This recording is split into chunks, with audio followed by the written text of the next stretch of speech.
도굴꾼이 묘지의 연초문을 지나 들어섰을 때는 이미 한밤중이었다. 그는 한 손에 삽을 들고 어깨에는 낡은 삼배자루를 메고 있었다. 그는 자신의 소름 끼치는 업에선 오늘 밤은 짭짤하게 벌 수 있으리라는 걸 알고 있었다. 그리고 그 점에 있어서는 그가 옳았다. 단지 그가 예상했던 방식은 아니었다. 도굴꾼은 사방이 묘비로 둘러싸인 채로 풀밭을 밟으며 걸었다. 어떤 묘비는 새 것이었고 어떤 것은 오래된 것이었다. 그는 혼자서 경쾌한 곡조를 휘파람으로 불었다. 그가 유령을 두려워했다면 이런 일은 절대 시작하지도 않았을 것이다. 그가 찾던 무덤은 금방 찾았다. 부유한 노파의 무덤이었고 그는 부골 안에서 그녀를 본 적이 있다. 그에게는 매일 하던 의식 같은 일이었고 그는 속으로 그것을 메뉴일기라고 불렀다. 그는 그 노파의 무덤을 찾자마자 다져진 흙을 뚫고 바로 파내기 시작했다.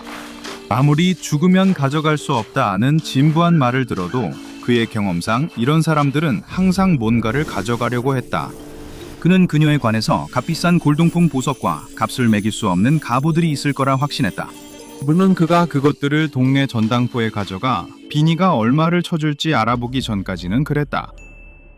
그는 삽질이 빠른 편이었고 곧 그의 삽끝이 화려한 관뚜껑의 단단한 나무에 닿았다.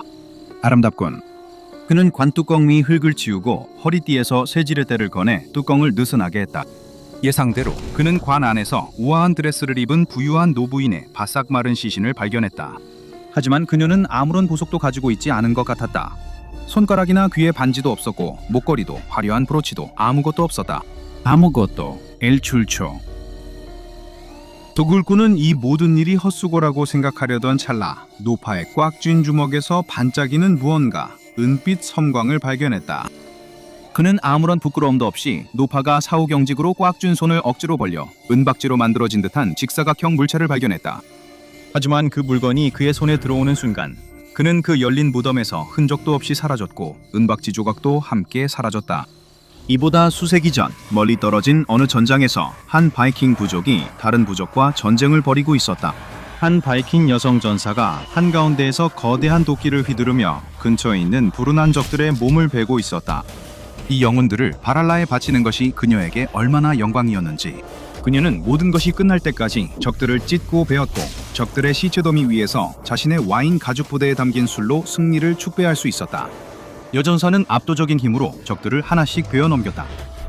그녀의 아버지는 그녀를 훌륭하게 가르쳤다. 그가 아무리 애를 써도 오딘은 그에게 아들을 내려주지 않았지만 그는 그렇다고 해서 전장에서 위대하면서도 두려운 존재를 탄생시키는 일을 포기하지 않기로 했다. 바이킹들은 폭력을 주고받는 데 있어서는 늙게 평등한 편이었다.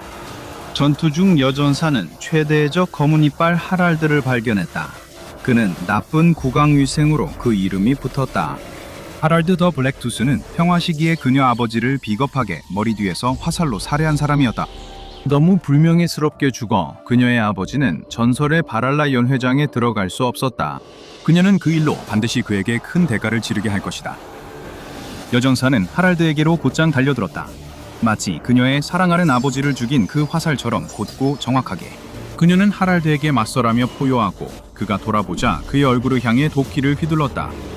하지만 하랄드는 교활한 자였다. 그는 몸을 피하며 날카롭게 갈아놓은 단검 중 하나로 여전사의 거대한 도끼의 나무 손잡이를 베어냈고 도끼날은 땅에 굴러떨어졌다. 하지만 이것은 어떤 면에서는 행운이었다. 이것은 그녀에게, 이 비참한 자에게 더 의미 있는 죽음을 줄 기회를 주었다.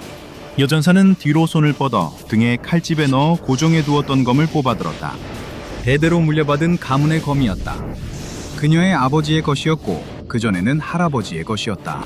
이 검은 하랄드, 더 블랙투스를 저 세상으로 보내기에 완벽한 검이었다. 전투는 치열하게 벌어졌다. 하랄드는 비겁하고 교활한 자였지만 검술에는 능숙했다. 그러나 그 여전사는 결국 그를 쓰러뜨릴 수 있었다. 그녀는 숨을 헐떡이며 피를 흘린 채 하랄드의 시신을 내려다보며 섰다.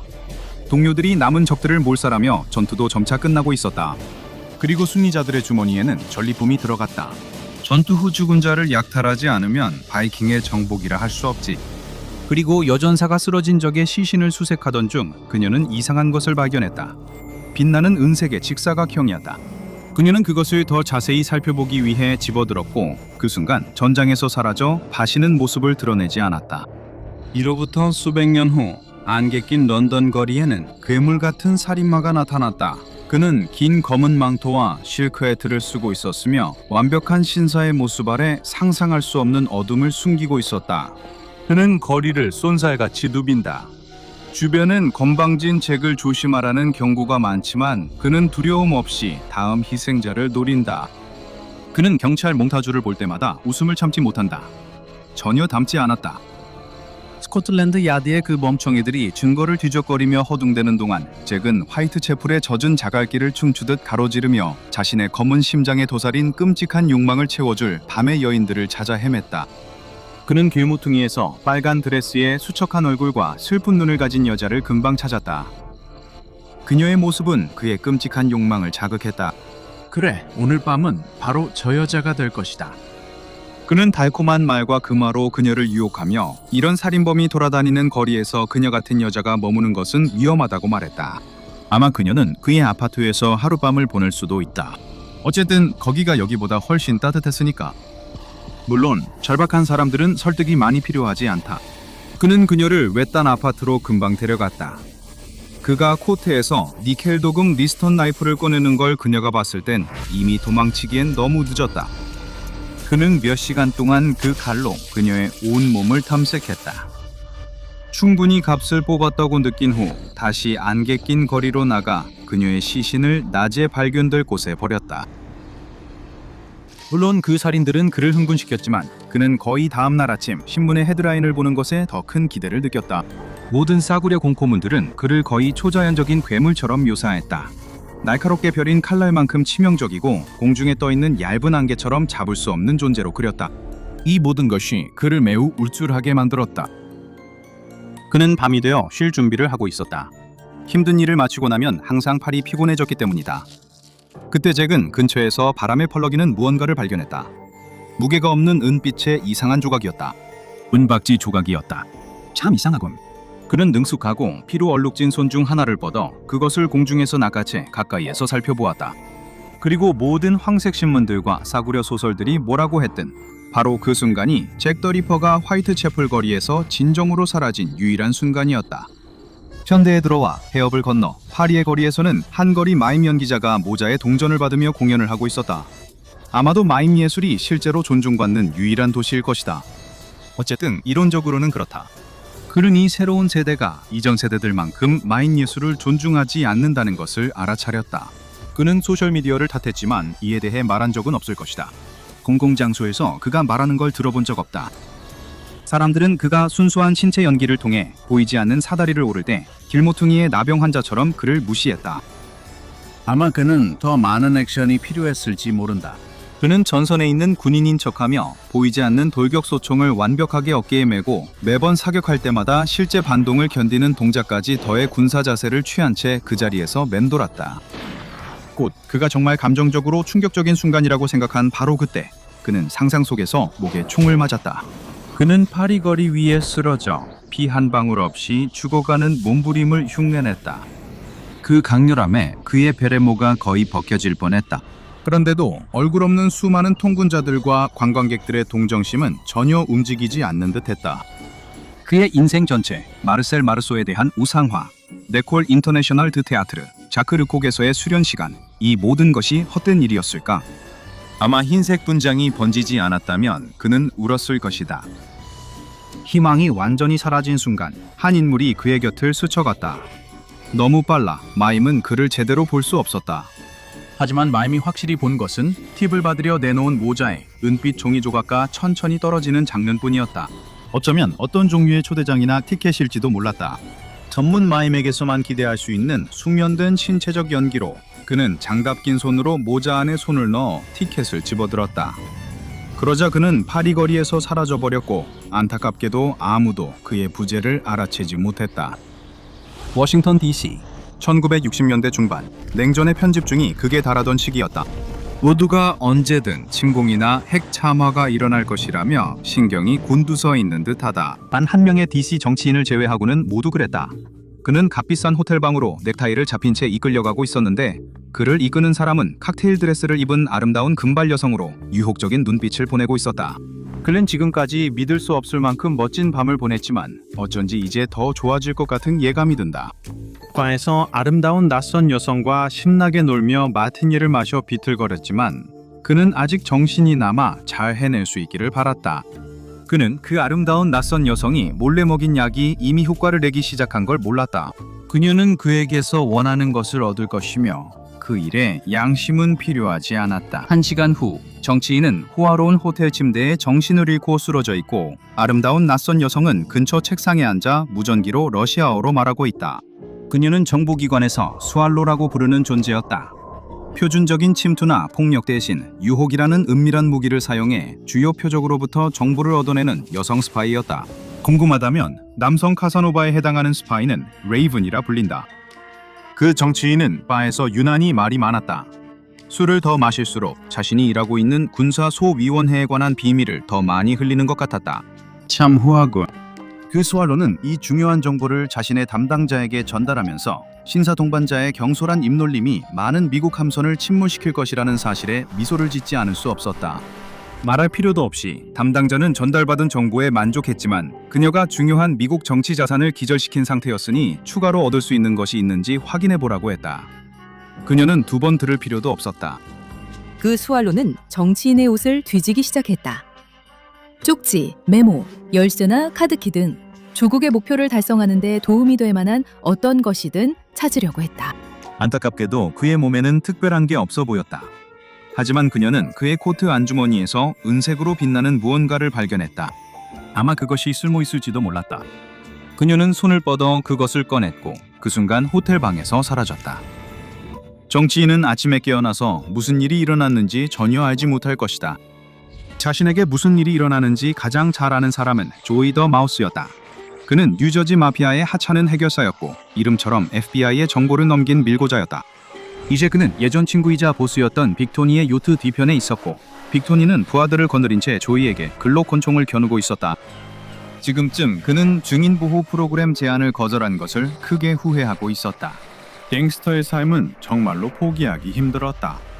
그리고 이제 그는 그 대가로 갱스터답게 죽을 것 같았다.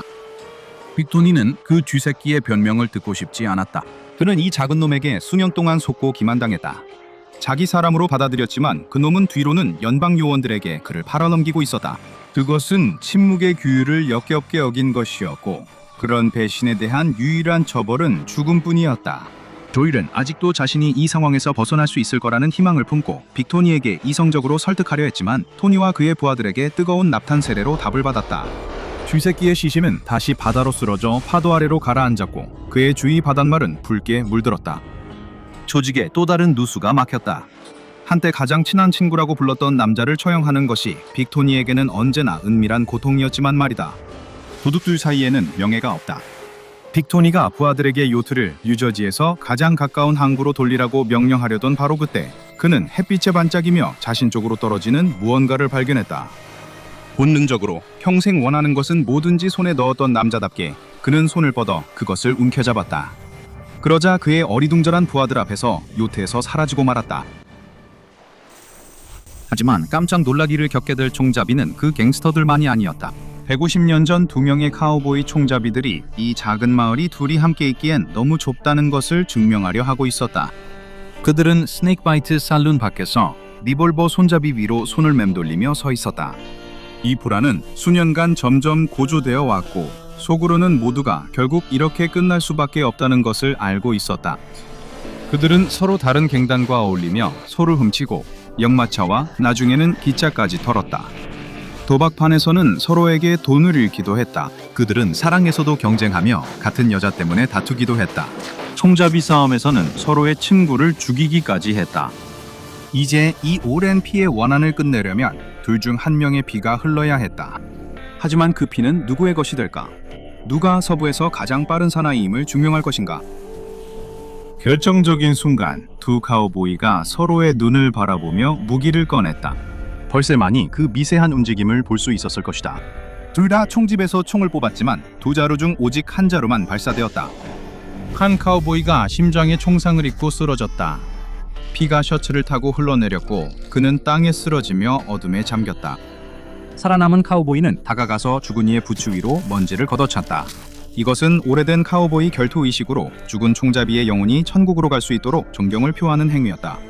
죽음으로써 그들의 불화도 마침내 끝이 났다.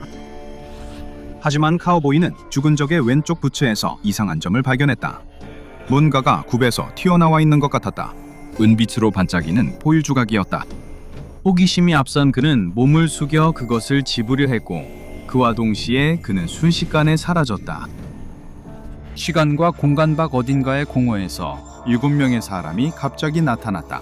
도굴꾼, 여전사, 잭 더 리퍼, 파리의 거리마임, 미인계 요원, 빅토니, 그리고 카우보이. 그들에겐 서로를 알 이유가 없었다. 시간, 공간, 삶의 방식이 달랐기 때문이다. 그런데도 그들은 이 어둠 속에 함께 있었다. 아무도 무슨 일이 일어나고 있는지 묻기 전에 불이 켜지자 모두가 상상할 수 없는 곳에 서 있음을 알게 되었다. 거대한 공장처럼 보이는 내부였지만 그들 중 누구도 한 번도 본 적 없는 공장이었다. 감각을 자극하는 테크니컬러의 폭풍, 마치 스키틀즈 5봉지를 먹고 깨진 야광봉, 여러 개의 액체를 들이켜고 토해낸 것 같은 광경이었다. 구불구불한 모든 파이프에는 물방울무늬나 지팡이 사탕 줄무늬가 그려져 있었다. 그들 발밑의 땅은 폭신폭신한 분홍색 인조잔디였다. 그들 사방에는 경이로운 기계들이 불가능해 보이는 장난감과 사탕을 만들어내고 있었고 그것들은 컨베이어 벨트를 따라 박스로 들어가 닥터 원더테인먼트라는 글자가 적혀 있었다. 키가 작고 파란 피부에 밝은 분홍색 머리를 가진 인간과 비슷한 아종인 민카 린카스들이 상자가 제대로 봉인되고 운반될 수 있도록 부지런히 일하고 있었다. 그러자 보라색 연기가 피어오르며 빨간 코트에 검은색 실크해트, 지팡이, 그리고 단안경을 쓴 연극적인 남자가 7명의 모인 낯선 이들 앞에 나타났다. 그는 모자를 벗어 손님들에게 인사하며 자신을 기발하고 엉뚱하며 경이로운 원더테인먼트라고 소개했다. 그리고 이 7명의 특별한 사람들을 한 가지 이유로 이곳에 데려왔다고 말했다. 그의 유일무이한 이상한 장난감과 사탕 공장을 모두 둘러볼 수 있는 특별 투어를 위해서였다. 왜냐하면 이들 모두가 운 좋게도 그의 특별한 은색 티켓을 손에 넣었기 때문이다. 모두 궁금한 점이 많았지만 닥터 원더테인먼트는 투어가 끝날 때까지 질문을 아껴달라고 했다. 볼 것도 할 것도 많았기 때문이다. 각자의 사회적, 역사적 배경에서 갑자기 끌려온 것에 대한 혼란을 잠재우기 위해 닥터 원더테인먼트는 모두에게 맛있어 보이는 분홍색 봉봉사탕 한 그릇을 내밀었다. 처음에는 모두 마지못해 그 제안을 받아들였다. 하지만 그들 각자가 그 놀라운 봉봉사탕을 한 번 맛본 순간 2번, 3번, 심지어 4번까지도 참지 못하고 다시 손이 갔다. 그동안 닥터 원더테인먼트는 다소 긴장한 듯 앞으로 투어 내내 맛볼 수많은 다른 사탕들을 위해 배를 좀 남겨두고 천천히 먹으라고 부탁했다. 하지만 이미 너무 늦어버렸다. 닥터 원더테인먼트가 브라이언 이노와 함께 공동 작곡하고 지난 몇 주 동안 연습해온 상상력의 힘에 관한 노래를 부를 준비를 하는 동안 봉봉사탕의 이상한 특성이 그 불운한 7 손님들에게 영향을 미치기 시작했다. 만약 그들이 단 하나만 먹었더라면, 맞아요, 그들은 분홍색 풍선껌 향이 나는 거품이 배, 팔, 그리고 등 피부의 모공에서 새어나오는 경험을 했을 겁니다. 그리고 이 거품은 그들의 혈액에서 유래된 것이지만 심각한 해를 끼치지는 않았을 거예요. 하지만 닥터 원더테인먼트가 시간과 공간을 넘나들며 모아온 7 손님들이 인조잔디 위에 쓰러지기 시작하자 그는 봉봉사탕을 4개 이상 먹은 실험 대상자의 95%에서 혈액 손실로 인한 사망이 발생한다는 사실을 재빨리 깨달았다. 그래서 재단은 이 특정 사탕, 즉 SCP-1079로 불리는 사탕에 격리 명령을 내렸습니다. 이 사탕은 공식 브랜드명으로 닥터 원더테인먼트의 버블베스, 봉봉이라고도 불립니다. 닥터 원더테인먼트는 자기 앞에 누워있는 7구의 피가 빠진 시신을 바라보며 한숨을 쉬었다. 티켓 7장이 아깝군. 아야. 버스에 탄 소년이 돌아본다. 누가 그의 머리카락을 뽑았나? 그는 주위를 둘러보지만 그의 뒷자리에 앉은 소년은 창밖만 바라보고 있다. 그녀는 늘 조용하고 혼자여서 그는 그녀가 그랬을 리 없다고 생각한다.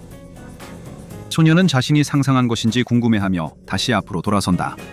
그는 소녀의 얼굴에 번지는 작은 미소를 보지 못한다. 버스가 멈추자 소녀는 거의 달리듯이 버스에서 내려 자기 집 쪽 인도로 뛰어간다. 그녀는 엄마에게 인사도 하지 않고 곧장 자기 방으로 달려가 문을 닫고 잠근다. 그녀는 책상에 앉아 서랍을 열고 작은 가방을 꺼낸다. 그녀는 가방에서 접힌 종이 한 장을 꺼낸다. 진짜 Naughty Stalker 구매를 축하합니다. 좋아하는 사람이 관심 없으신가요? 그 사람이 당신에 대해 무슨 말을 하는지 궁금하신가요? 이제 더 궁금해하지 마세요. 이 제품을 사용하면 사랑하는 사람의 모든 움직임과 말을 추적할 수 있습니다. 그 소녀는 자신의 책상 위에서 버스에 타고 있는 소년의 작은 모습을 지켜보는 상상을 합니다. 소년이 하는 모든 행동을 보고 그의 비밀스러운 생각과 욕망까지 듣는 거죠. 그 소년을 더 알게 되면 그녀도 대화 용기가 생기고 그를 좋아하는 만큼 자신도 좋아하게 만들 수 있을 거예요. 그녀는 가방에서 Naughty Stalker를 꺼냅니다. 별로 대단해 보이지 않습니다. 꼬고역은 빨간 실로 만든 작은 인형일 뿐이죠. 그녀는 다시 설명서를 봅니다. 할 일은 원하는 사람의 머리카락을 얻어 Naughty Stalker의 실밑에 끼우고 놓친 것을 확인하는 것입니다. 소녀는 주머니에 손을 넣어 머리카락 한 올을 꺼냅니다. 그녀는 머리카락을 빛에 비추어 봅니다. 효과가 있다면 모든 꿈이 이루어진다는 뜻입니다. 서명서에 나온 대로 그녀는 머리카락을 인형 몸에 있는 실 아래로 밀어넣습니다. 그녀는 인형을 책상 위에 두고 기다립니다. 그리고 기다리지만 아무 일도 일어나지 않습니다. 그녀는 설명서를 다시 집어들어 이리저리 뒤집어 보지만 블라블라블라에서 제공하는 또 다른 멋진 제품이라는 말만 있을 뿐입니다. 작동하게 하는 나머지 설명은 어디 있었고 왜 인형은 살아나지 않았을까요? 정말 형편없는 물건이네. 뭐야? 잠깐만. 방금 그게 뭐였지? 그 소녀가 가까이 다가온다. 인형이 숨을 쉬고 있는 거야? 그녀는 인형이 어깨너머로 고개를 돌려 마치 그녀를 꿰뚫어 보듯 바라보자 깜짝 놀란다. 엄마, 지금 가요! 인형이 소리치고는 일어선다. 인형은 제자리에서 걷기 시작하며 보이지 않는 문을 여는 것처럼 보이고 그녀가 볼 수 없는 의자에 앉는다. 인형은 저녁 식사를 하는 척하는 것처럼 보인다. 소녀의 눈이 커진다. 인형이 살아있다. 정말로 살아있다. 그 인형이 실제로 소년이 지금 하고 있는 일을 보여주고 있다. 너티 스토커가 효과를 냈어. 그 소녀는 좋아하는 남자의 삶을 보여주는 작은 인형에 매료되고 있다. 그녀는 그가 저녁 먹는 걸 보기 위해 저녁을 거른다. 그녀는 그가 앉아서 아마 TV를 보다가 샤워를 하고 잠자리에 들 준비를 하는 모습을 바라본다. 이 모든 게 인형의 연기일 수 있지만 그녀는 그와 함께 있는 듯 느낀다. 그녀는 인형이 자는 모습을 오랫동안 지켜보다가 결국 잠이 든다. 그녀의 머리는 그 옆 책상 위에 기대어 있다. 다음날 아침, 그녀는 버스에서 소년과 그의 친구가 함께 앉아있는 옆을 지나 맨 뒤로 간다. 그녀는 아무도 자신을 볼 수 없도록 좌석에 최대한 몸을 낮추고 인형을 꺼내 귀에 대고 들어본다. 그녀는 소년이 어젯밤에 본 액션 영화 대량 멸종 무기에 대해 이야기하는 것을 대화의 한쪽만 엿듣는다. 소년은 그 영화를 얼마나 좋아했는지, 그리고 이제 그 영화가 자신의 새로운 최애 영화가 되었다고 이야기한다. 완벽했다. 그녀가 꼭 필요로 하던 것이었다. 다음날 학교에서 소년이 사물함에 물건을 넣고 있을 때 소녀가 다가온다. 그녀는 일부러 넘어지는 척하며 그의 앞에 책을 떨어뜨려 바닥에 흩뿌린다. 소녀는 그녀가 떨어뜨린 책을 주워주다가 대량 멸종 무기라는 DVD를 발견한다. 그녀는 좋아하는 영화를 친구에게 빌려주려고 학교에 가져왔다고 한다. 둘 다 우연히 같은 영화를 좋아한다니 정말 우연이다. 저예산 SF 액션 영화를 좋아한다는 공통점으로 소년과 소녀는 점점 더 많은 시간을 함께 보내기 시작한다. 그녀만큼 그를 이해한 이는 없었다. 불과 며칠밖에 친구로 지내지 않았지만 마치 그녀는 그를 몇 년 동안 알아온 것처럼 느껴진다. 하지만 일은 빠르게 진행되고 그는 곧 그 소녀에게 로맨틱한 감정을 느끼고 있다는 걸 깨닫게 된다. 이것이 그 소녀가 원한 전부였으며 모두 Naughty Stalker 덕분이다. 일이 잘 풀려서 그녀는 그게 오래 필요 없을 거라 상상한다. 하지만 그때 이상한 일이 일어난다. 그녀는 소년이 친구에게 야구를 좋아한다고 말하는 걸 들었지만 경기를 보러 가자고 하자 소년은 그녀를 이상하게 쳐다본다. 그는 야구를 싫어했다. 그 후로 상황이 달라진 것 같았다. 그 소녀는 함께 있을 때는 착하지만 그녀가 없을 때는 그녀를 뒷담화하는 것처럼 보인다. 그녀는 자신이 잘못 생각했거나 그가 자신을 가지고 논 건 아닌지 걱정한다. 이 인형은 그녀의 꿈을 이루지 않는다. 이 인형 때문에 그녀의 인생은 악몽이 되고 있다. 그런데 그 소녀는 누구랑 얘기하는 거지? 그녀는 다가가서 듣는다. 혹시 다른 여자애와 함께일까? 그녀는 소년이 누군가에게 이 모든 게 큰 농담이며 멍청한 여자애를 놀리고 있다고 말하는 것만 듣는다. 설마 그럴 리가 없어. 키스하고 있는 거야? 그 여자애는 분노로 가득 차 있어. 그녀는 자신이 그에게 완벽하게 잘해줬는데 그가 이런 짓을 할 거라고는 믿을 수 없어. 그녀는 인형을 방 건너편에 던지고 이제 직접 그 남자애와 같이 있는 사람에게 따지러 갈 거야. 그녀는 그에게 본때를 보여줄 거야. 그녀는 둘 다 본때를 보여줄 거야. 소녀가 자전거를 꺼내 타기 시작할 때 비가 내리기 시작한다. 그녀는 그가 있을 거라고 아는 곳, 원래 둘만의 특별한 장소였던 곳으로 향한다. 차들이 좁은 도로에서 그녀에게 물을 튀기지만 그녀는 신경 쓰지 않는다.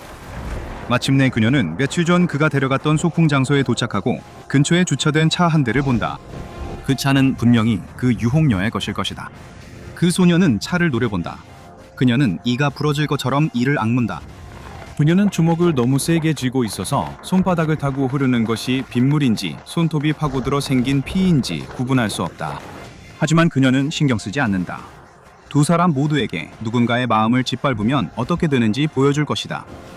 그녀가 차를 향해 한 걸음 내딛자 그녀를 친 차가 급브레이크를 밟는다. 운전자가 차에서 내려 그녀에게 달려온다. 그 남자애다. 그녀가 사랑하던 그 남자애. 헝크, 난 타이어로 멈춘 노부부가 달려와 도와준다. 소년이 그녀 옆에 앉아 그녀의 머리를 무릎에 얹고 둘은 그녀의 눈에서 빛이 사라지기 전에 마지막으로 서로의 눈을 바라본다. 안타깝게도 그들 모두의 삶은 결코 예전과 같지 않을 것이다. 하지만 그들이 비록 작지만 매우 위험한 이상현상과 마주쳐 희생자가 될 줄 어떻게 알았겠는가. SCP 재단에서 SCP-693 장난꾸러기 스토커로 알려진 존재였다. SCP-693은 여러 개의 인간형 인형으로 각각 길이가 약 18cm이며 빨강, 파랑, 노랑, 검정 중 하나의 실 한 가닥으로 만들어졌고 눈은 오닉스 구슬로 되어 있다.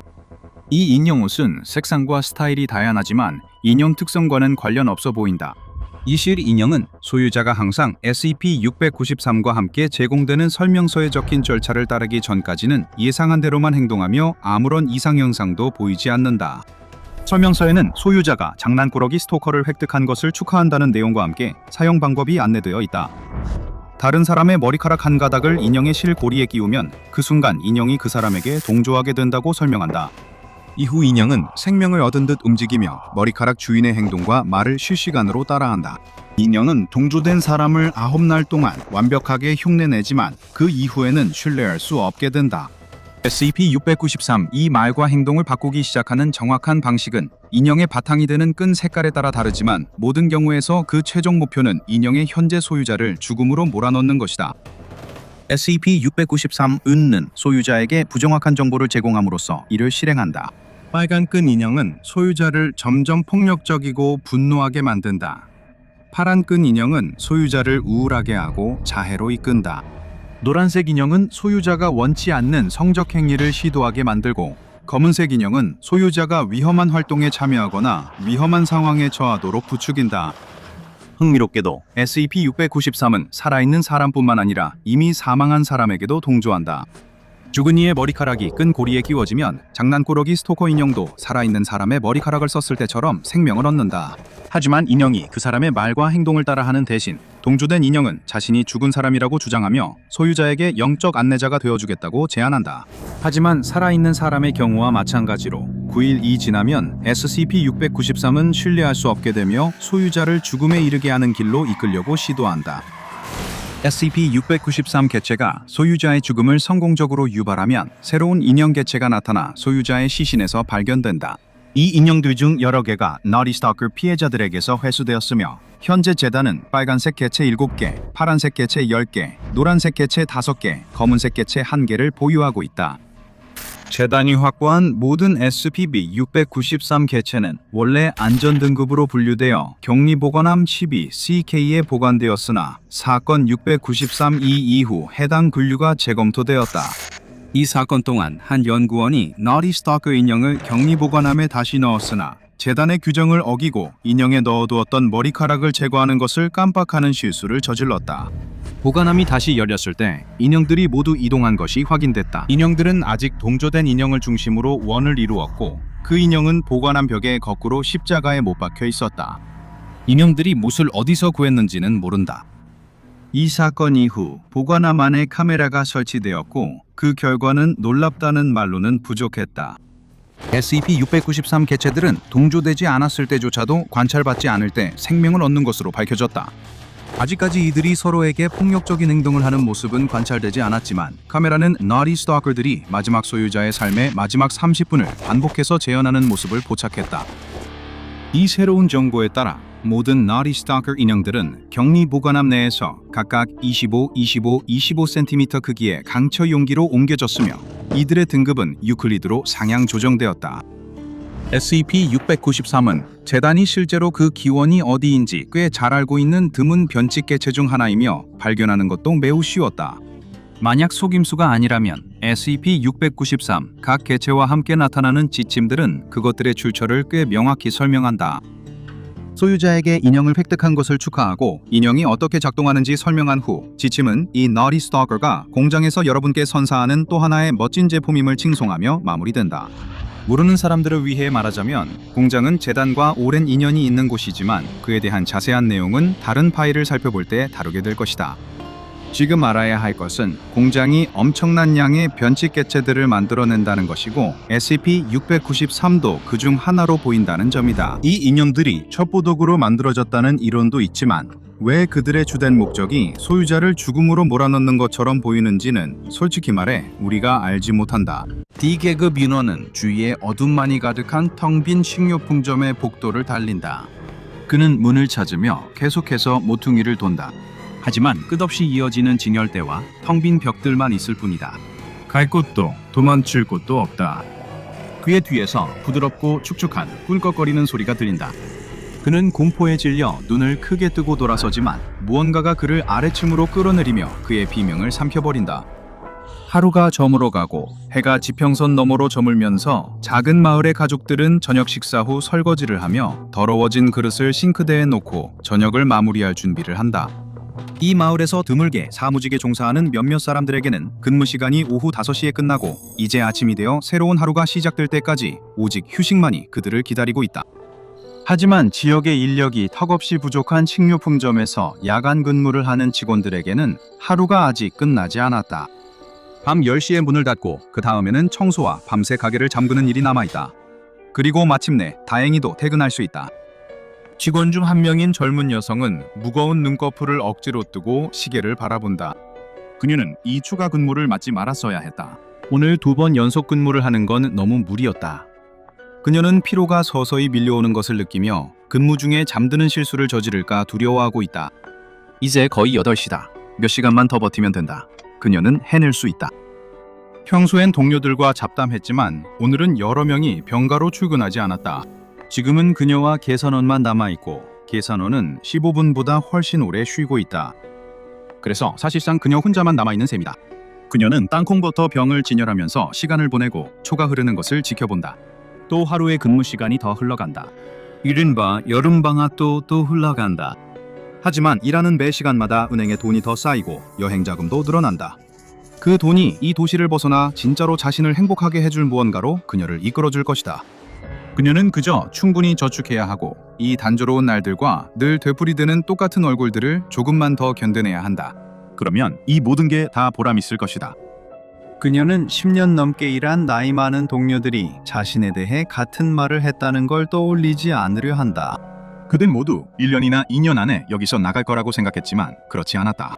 그들은 여전히 이웃이나 옛 동급생의 식료품을 봉지에 담아주며 낡고 더러운 시계에 초침이 흐르는 것을 바라본다. 그녀가 또 다른 병을 집으려고 몸을 숙이는 순간 누군가가 갑자기 그녀 바로 뒤에서 말을 건다. 그들이 찾는 걸 도와줄 수 있냐고 묻자 그녀는 놀라 몸을 돌리다 병을 떨어뜨린다. 유리와 땅콩버터가 바닥에 흩어진다. 거기엔 아무도 없다.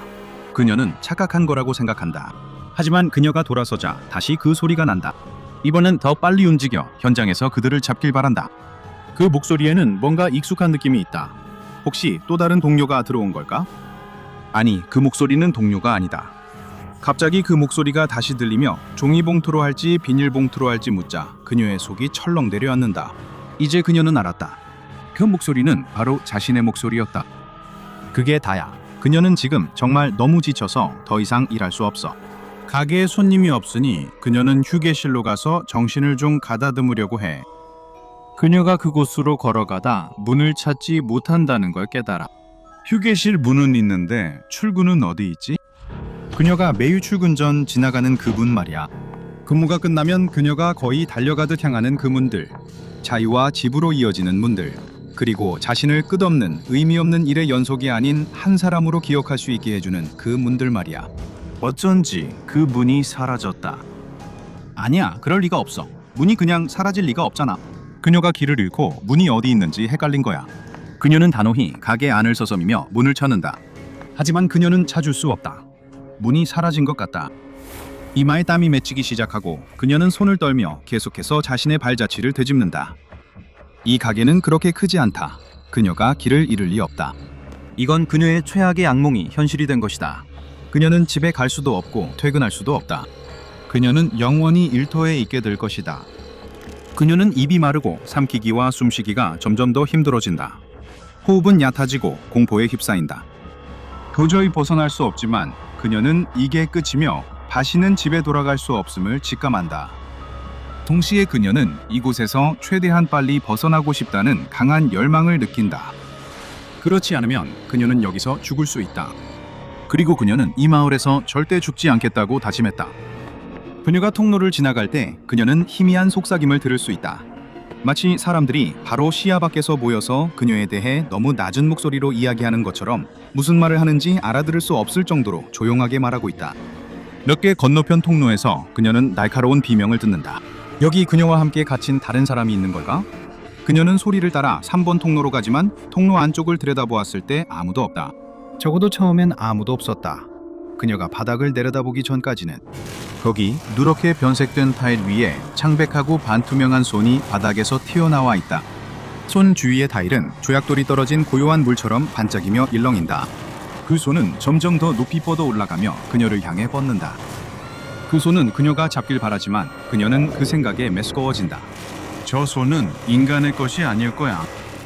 그녀는 몸을 돌려 반대 방향으로 달리기 시작한다.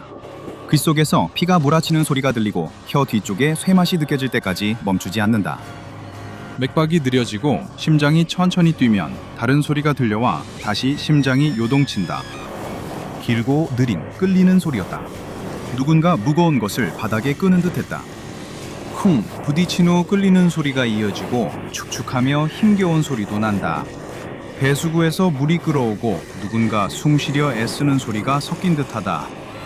그녀의 온몸 구석구석이 당장이라도 도망치라고, 지금 당장 그곳을 벗어나라고 소리치고 있지만 그녀는 발을 뗄 수가 없다. 그 소리는 점점 더 가까워지고 또 가까워지다가 갑자기 모든 것이 새까맣게 변한다.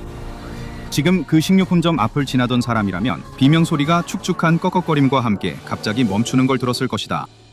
다음날 아침, 매니저는 그녀의 시신이 여전히 그 통로에 있는 것을 발견한다. 몇 주 후, 그 가게는 문을 닫고 다시는 열리지 않는다. SCP-3182는 미주리주 덴턴에 위치한 버려진 식료품점으로 매일 오후 7시 52분부터 8시 52분까지 1시간 동안 여러 가지 이상 현상이 발생한다. 이 시간대는 다이모스 현상이라고 불린다. 다이모스 현상은 이 식료품점이 문을 닫은 이후 처음 발생하기 시작했으며, 이는 경기 침체와 17세 아르바이트생의 비극적인 사망이 복합적으로 작용한 결과로 여겨진다. 다이모스 현상이 발생하면 외부의 모든 가시광선이 매장 내부로 침투할 수 없게 된다.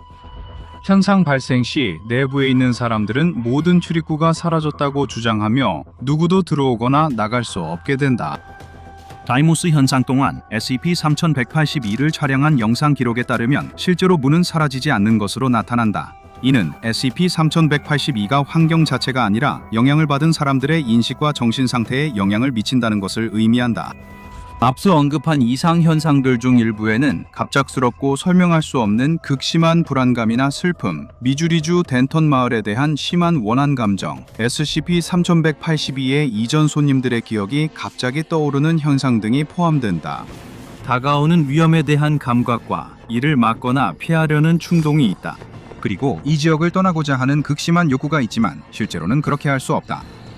이러한 현상은 주로 매장 3번 통로 근처에서 발생한다.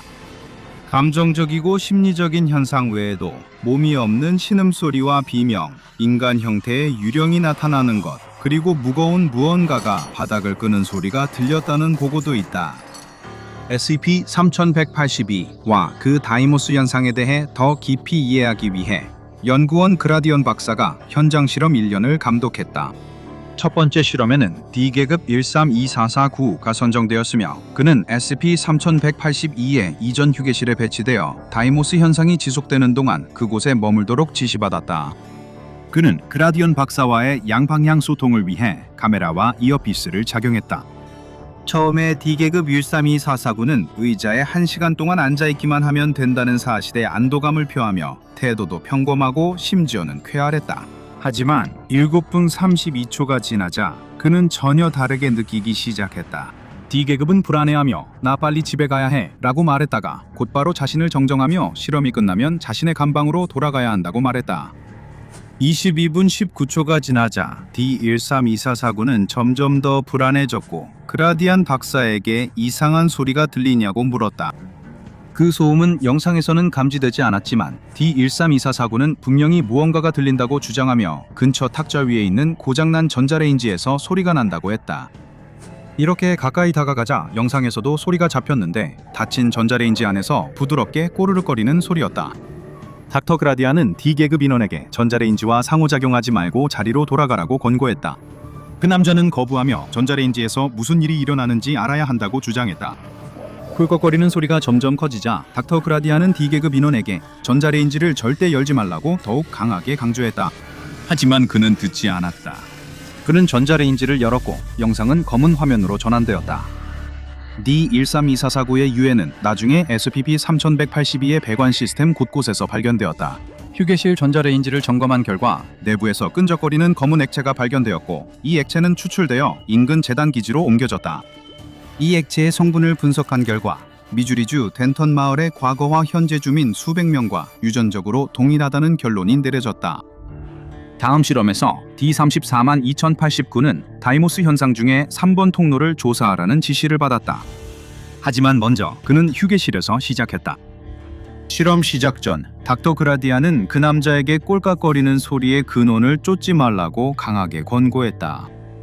D342,089가 이유를 묻자 닥터 그라디안은 그 질문을 회피하고 대신 D계급에게 3번 통로로 이동하라고 말했다. 그는 가는 도중에 잠시 멈춰섰다. 정문 위 벽에 지금 당장 여기서 나가 라는 글씨가 긁혀있는 것을 발견했기 때문이다. D계급은 SCP-3182에는 문이 없기 때문에 그건 불가능하다고 말했다. 그는 실제로 건물에 문이 있다는, 특히 자신이 들어올 때 통과한 입구문이 있다는 그라디안 박사의 어떤 지적에도 전혀 반응하지 않았다. D342,089가 으스스하고 어두운 가게 안으로 더 깊이 들어가 악명 높은 3번 통로에 거의 다다랐을 때 그라디안 박사는 그의 정신 상태를 확인했다. 분위기가 꽤 으스스하다고 느낀 것 외에는 D342,089는 특별한 정신적 이상 증상을 보고하지 않았다. 하지만 그가 자신의 느낌에 대해 더 자세히 설명하기도 전에 그는 곧 자신이 가게 안에 혼자가 아니라는 사실을 빠르게 알아차렸다. 한 인물이 여성 인간형의 모습으로 3번 통로 반대편에 서 있었다.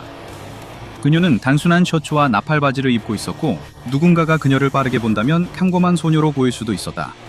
하지만 그녀는 평범하지 않았다. D클래스가 그녀를 바라보자 그녀의 얼굴은 평범한 인간의 모습에서 일그러진 모조 얼굴로 변해갔고 눈, 코, 입이 제자리를 벗어나 비정상적인 형태로 흩어지기 시작했다. 그녀가 손을 들자 그는 그것이 형체도 없고 손가락도 없는 덩어리임을 알았다. 이는 D342,089에게 매우 충격적이었다. 당황한 남자는 옆 선반을 더듬으며 임시로 쓸 무기를 찾기 시작했다. 그는 골판지 상자를 들어 환영에게 던지려 했다. 그의 반응에 그녀는 공포에 질려 얼굴을 찡그리며 고개를 급히 저었다. 그녀는 입을 열었고 수백 대의 금전 등록기 서랍이 열리는 소리가 나왔다. 그녀는 머리를 더 세게 저으며 D클래스에게 중요한 말을 전하려 했다. 그는 환영이나 닥터 그라디안의 말을 듣지 않았고 닥터 그라디안은 경솔한 행동을 하지 말라고 경고했다. 하지만 그는 경솔한 행동을 했다.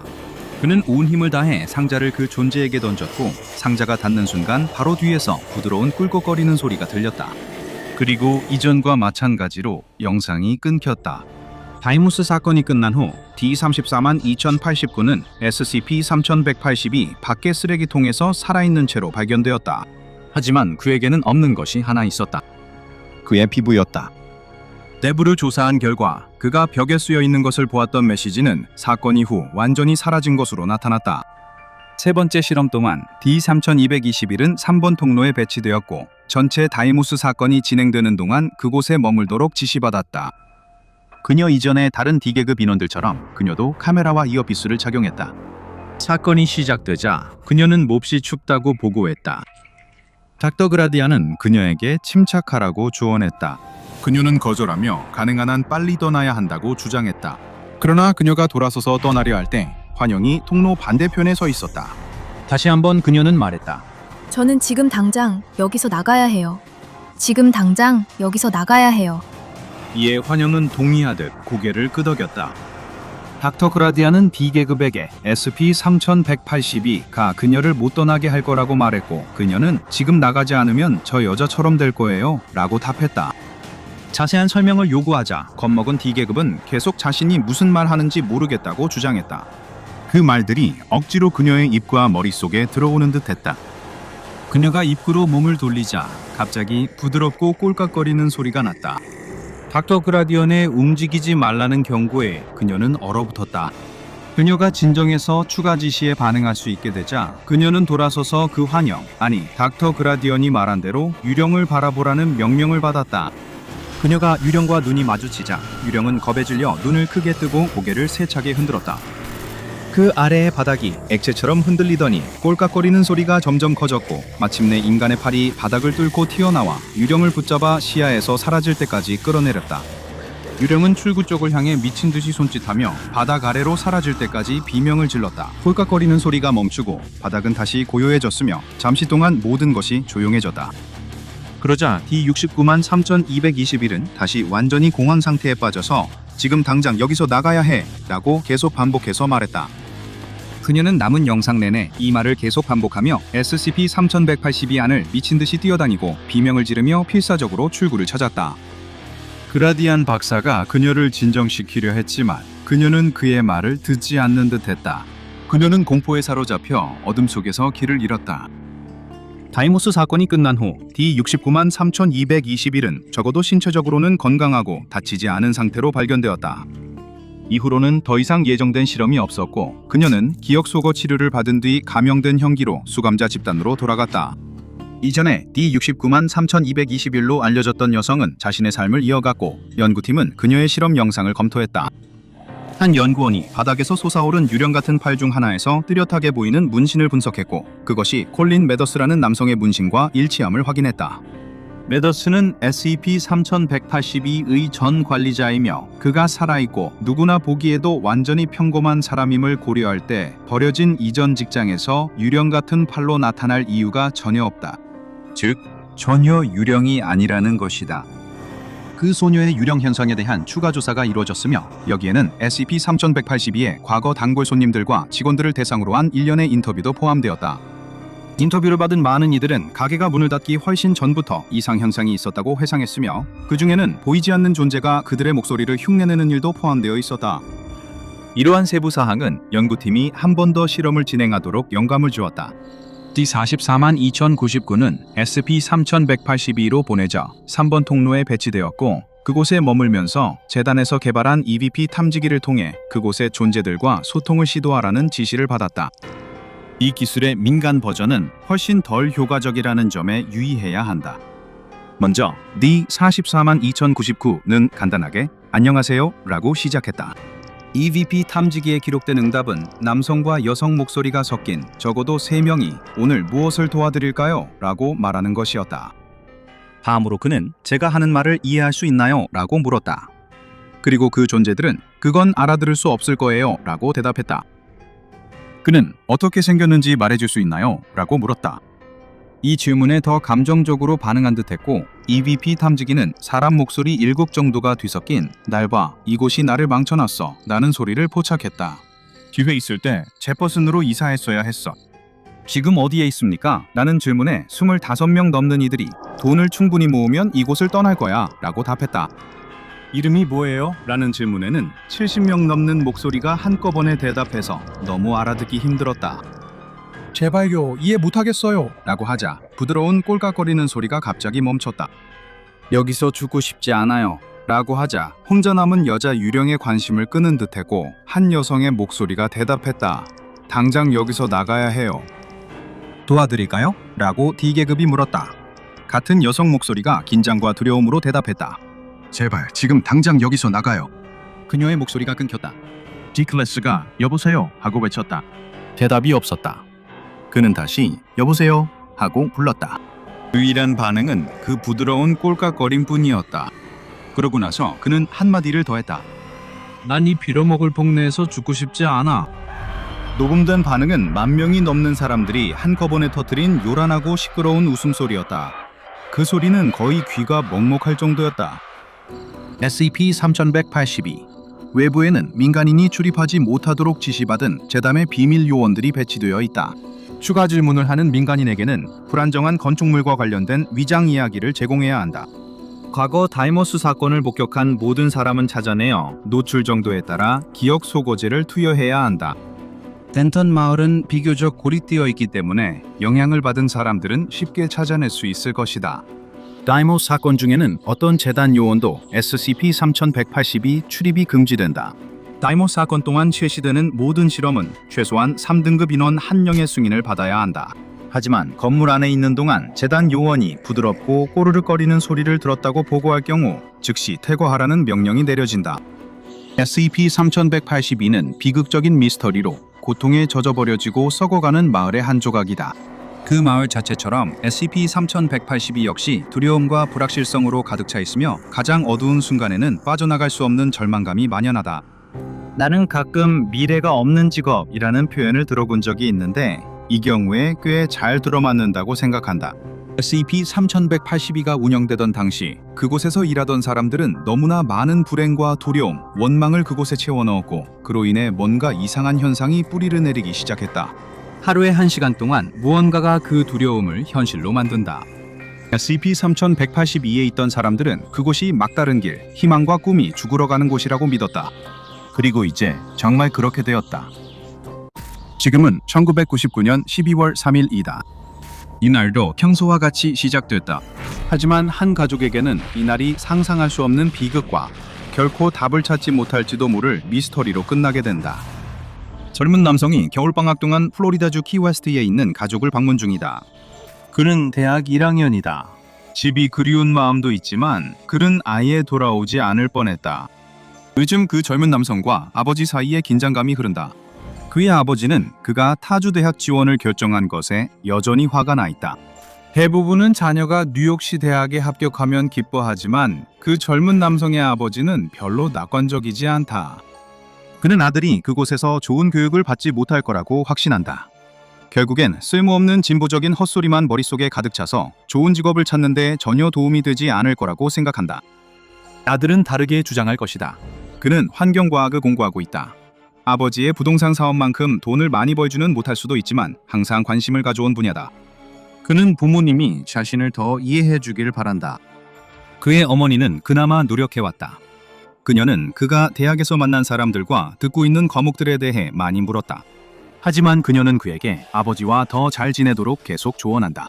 사실 아버지 비행기를 타자고 한 건 그녀였다.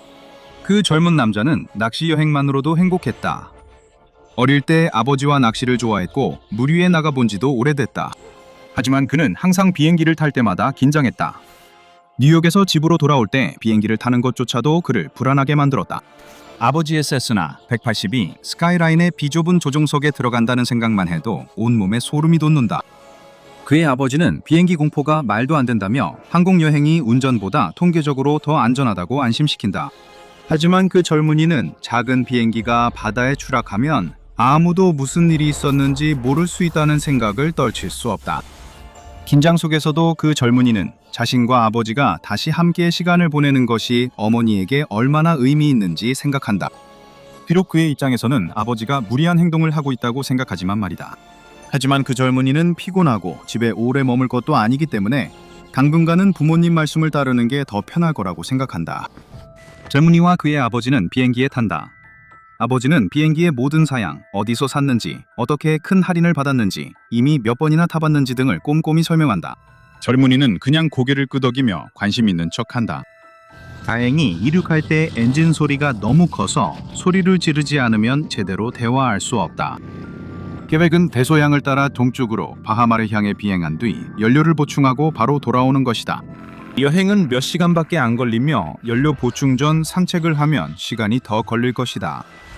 비행은 순조롭고 알고 보니 그 청년의 아버지는 꽤 훌륭한 조종사였다. 아래로는 바다가 스쳐 지나간다. 가끔 그는 아래 바다의 배들을 발견하지만 이 높은 곳에서는 자세히 보기 어렵다. 하늘에는 아무런 특징도 없이 구름 한 점 없이 완전히 맑다. 처음에는 그 청년이 지루해하지만 비행기가 플로리다 키스를 이루는 작은 성들 위를 날기 시작하자 그는 왜 아버지가 비행을 그렇게 좋아하는지 점점 이해하게 된다. 키스를 본토와 연결하는 거대한 다리망인 오버시즈 하이웨이는 마치 종이 조각처럼 보이고 그 위를 달리는 자동차들은 개미처럼 보인다.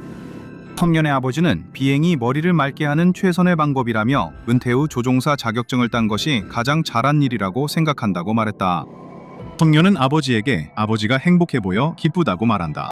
놀랍게도 아버지는 네가 선택한 길이 진정한 행복을 가져다 줄 거라고 확신한다면 자신도 기쁘다고 대답한다. 비행기가 넓은 바다 위를 날고 있다. 마지막으로 섬을 본 지 30분 정도 된 것 같다.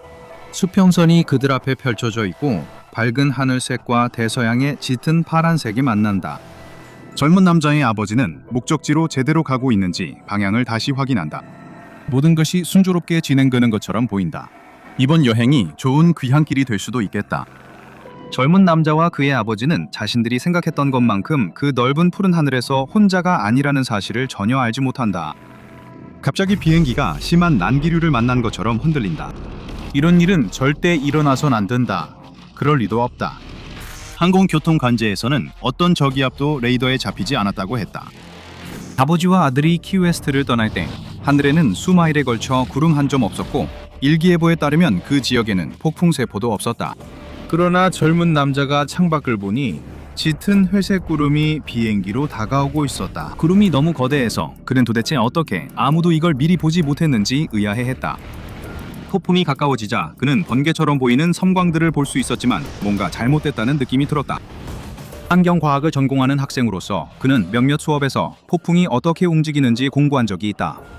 그는 뭔가 잘못됐다는 것을 알아챌 만큼 충분히 알고 있다. 이 폭풍 구름은 비정상적으로 매우 빠르게 움직인다. 하지만 그를 더욱 불안하게 만드는 것은 아버지가 비행기를 돌려 폭풍을 피하려고 할 때 그 구름도 함께 움직인다는 것이다. 마치 그 구름이 비행기에 묶여 따라오며 절대 놓아주지 않는 것 같다.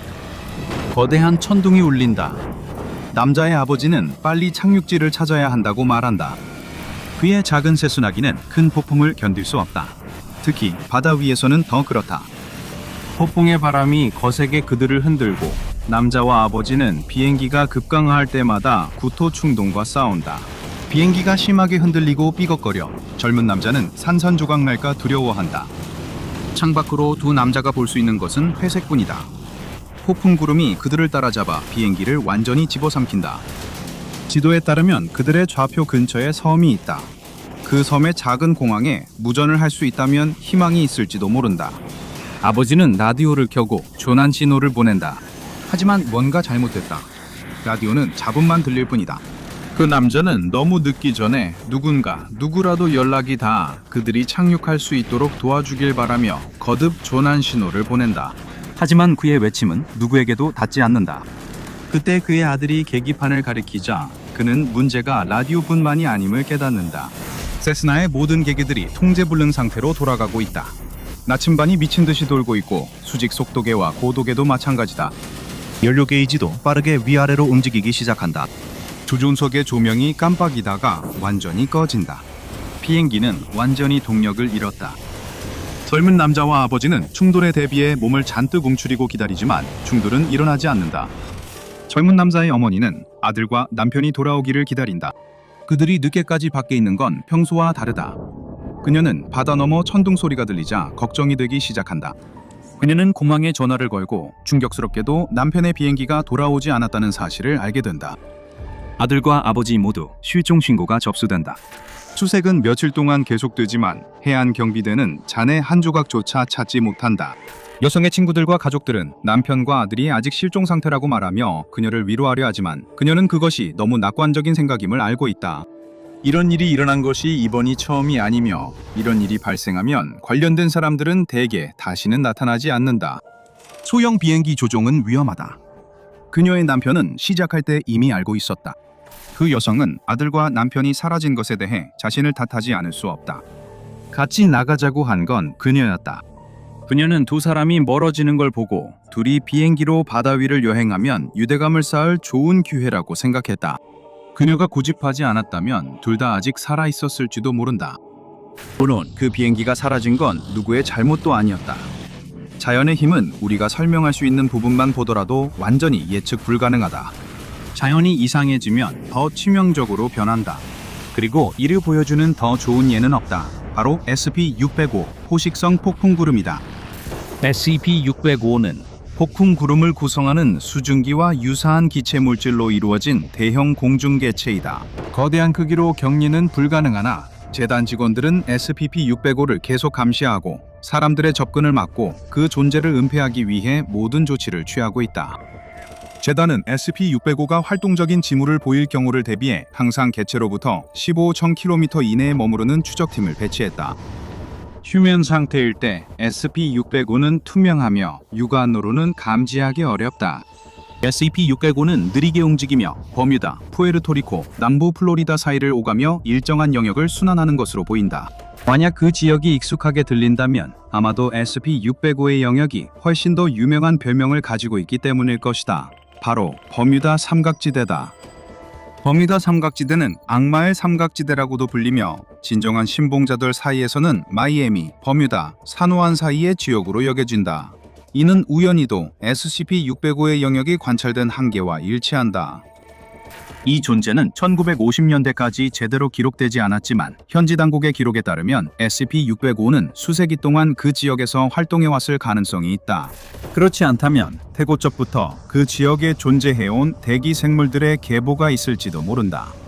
개인적으로는 어느 쪽이 더 불안한지 잘 모르겠다. 버뮤다 삼각지대와 흔히 연관되는 첫 번째 미스테리한 실종 사건은 1800년에 흔적도 없이 사라진 USS 피커링호였다.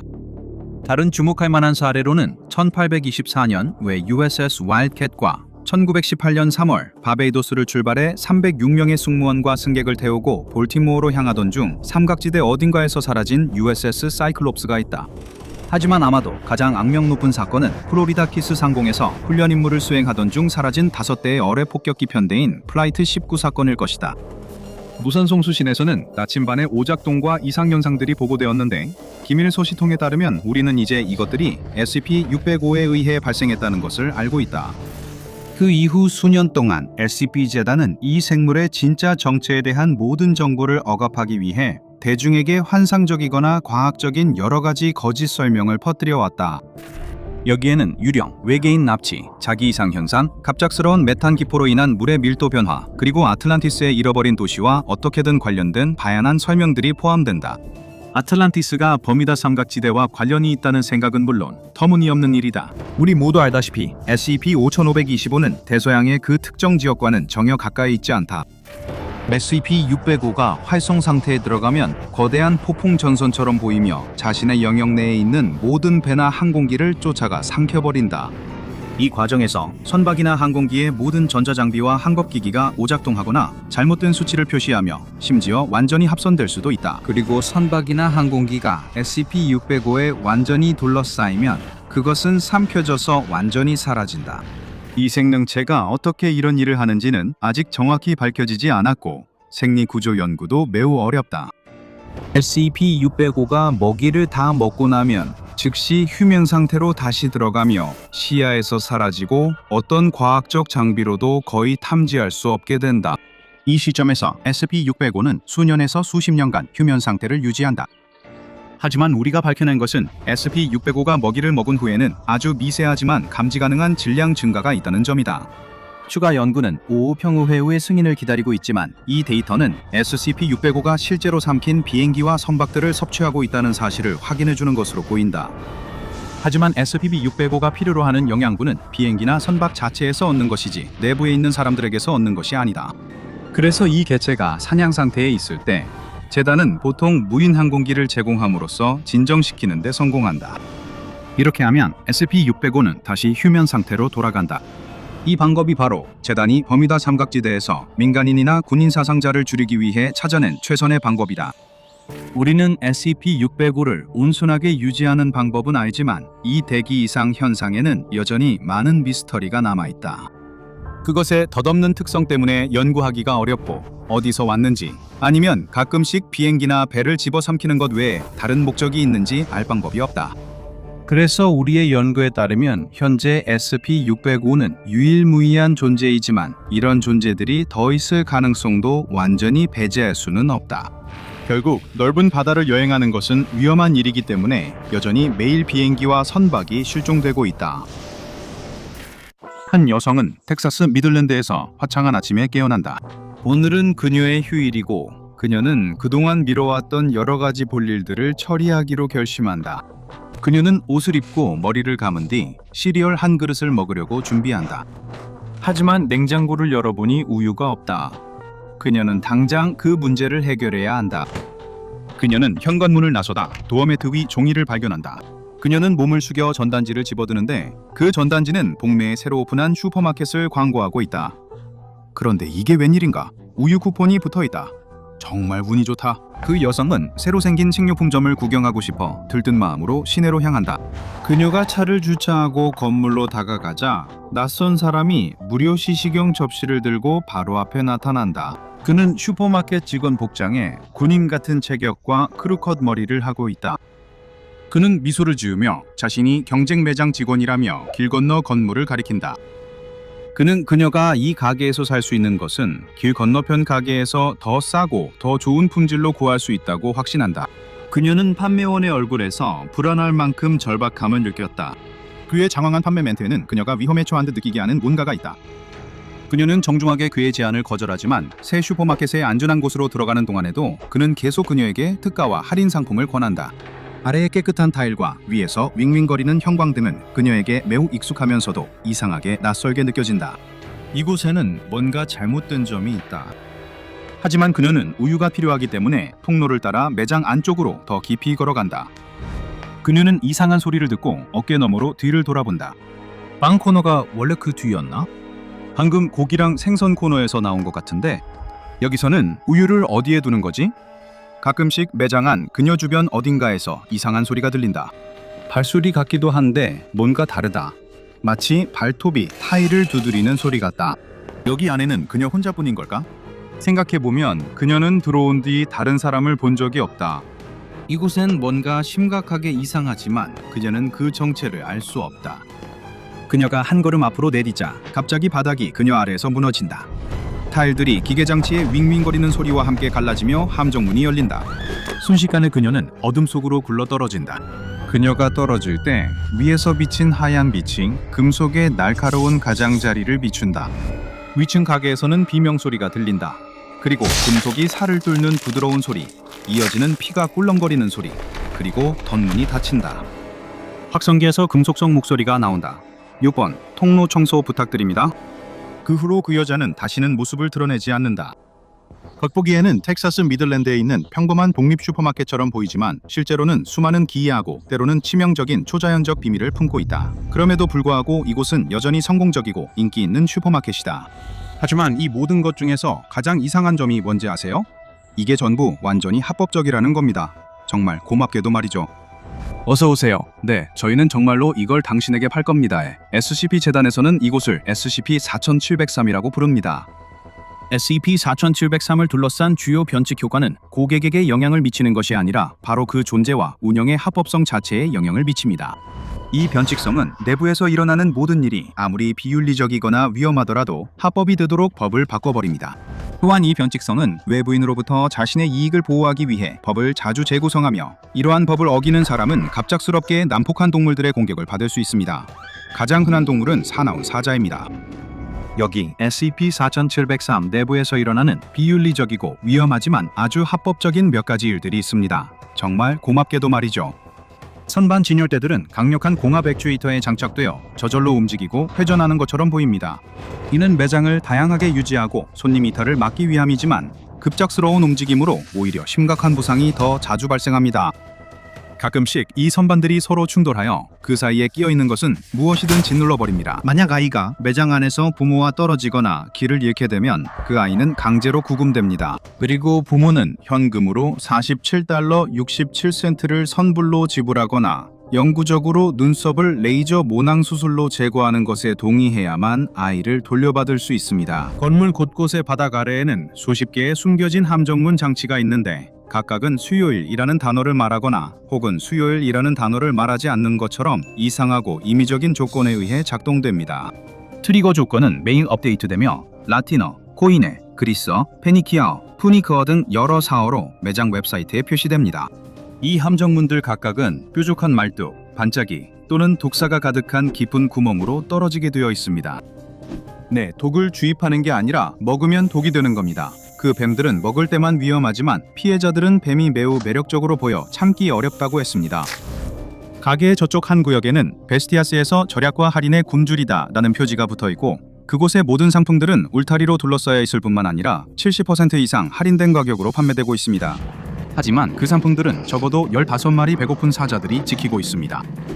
매장 브랜드의 낚싯대, 텔레스코픽 집게, 드론 등은 물건을 원격으로 집어오기 위한 목적으로 대여할 수 있지만 이 경우 훨씬 더 높은 비용이 발생하므로 그 놀라운 할인을 얻으려면 사자들을 직접 상대해야 합니다. 또한 계산 후에 계산원이 당신에게 입술에 키스해달라고 요청할 확률이 약 5% 정도 있습니다. 만약 거절하면 그들은 당신이 산 물건을 당신 앞에서 태워버릴 것이고 환불도 받지 못할 것입니다. 만약 키스한다면 계산원의 입술에 이상한 독소가 묻어있을 확률이 3분의 1 정도이며 이 독소는 당신을 즉사하게 합니다. 그리고 매일 오후 3시부터 마감 시간 사이에 임의의 시간에 할인 코너에서 사자들이 풀려나 매장을 돌아다니게 되며 계산대는 2곳만 운영됩니다. 이 시간 동안 모든 상품은 무료이지만 반드시 하나씩 스캔해야 합니다. SEP 재단은 현재 SEP4703과 SEP2030과 SEP1459와 같은 두 개의 다른 변칙 현상 사이의 연관성을 조사하고 있습니다. 전자는 저주받은 몰래카메라 쇼 웃음은 즐거워이고 후자는 강아지를 죽이고 그 대가로 다양한 쿠키를 내놓는 악몽 같은 자판기입니다. 그렇게 위험하다면 SEP 재단은 왜 "네, 저희가 이걸 정말로 팔 거예요에 대한 접근을 차단하지 않을까요? 불행하게도 SEP4703 이 만들어낸 변칙적인 법적 효과 때문에 재단은 그냥 들이닥치거나 건물을 물리적으로 격리할 수 없습니다. 그래서 그들은 가능한 한 많은 고객을 4703에서 멀어지게 하려고 합니다. 이를 위해 재단은 길 건너편에 슈퍼 경쟁가격 유한회사라는 경쟁 슈퍼마켓을 열었습니다. 셸든 M. 카츠 에스콰이어는 SCP 재단의 변호사이자 관료술사이며 변칙적으로 관료적인 SCP와 소통하는 기술에 능한 마법학자입니다. 그는 SCP-4703에 맞서기 위한 재단 법률팀의 노력을 주도하고 있습니다. 결국 SCP-4703을 둘러싼 복잡한 법적 얽힘을 풀어내는 것은 전업으로 해야 할 일입니다. 그리고 카츠 씨는 다음 메모에서 문제의 엄청난 규모를 최대한 명확히 설명하려 노력했습니다. 그는 이렇게 썼습니다. SCP-4703의 법적 이상 현상에 대한 대응은 우리 부서의 최우선 과제이며 우리는 인명피해와 경제적 손실을 최소화하는 방식으로 이 문제를 해결하기 위해 모든 노력을 기울이고 있습니다.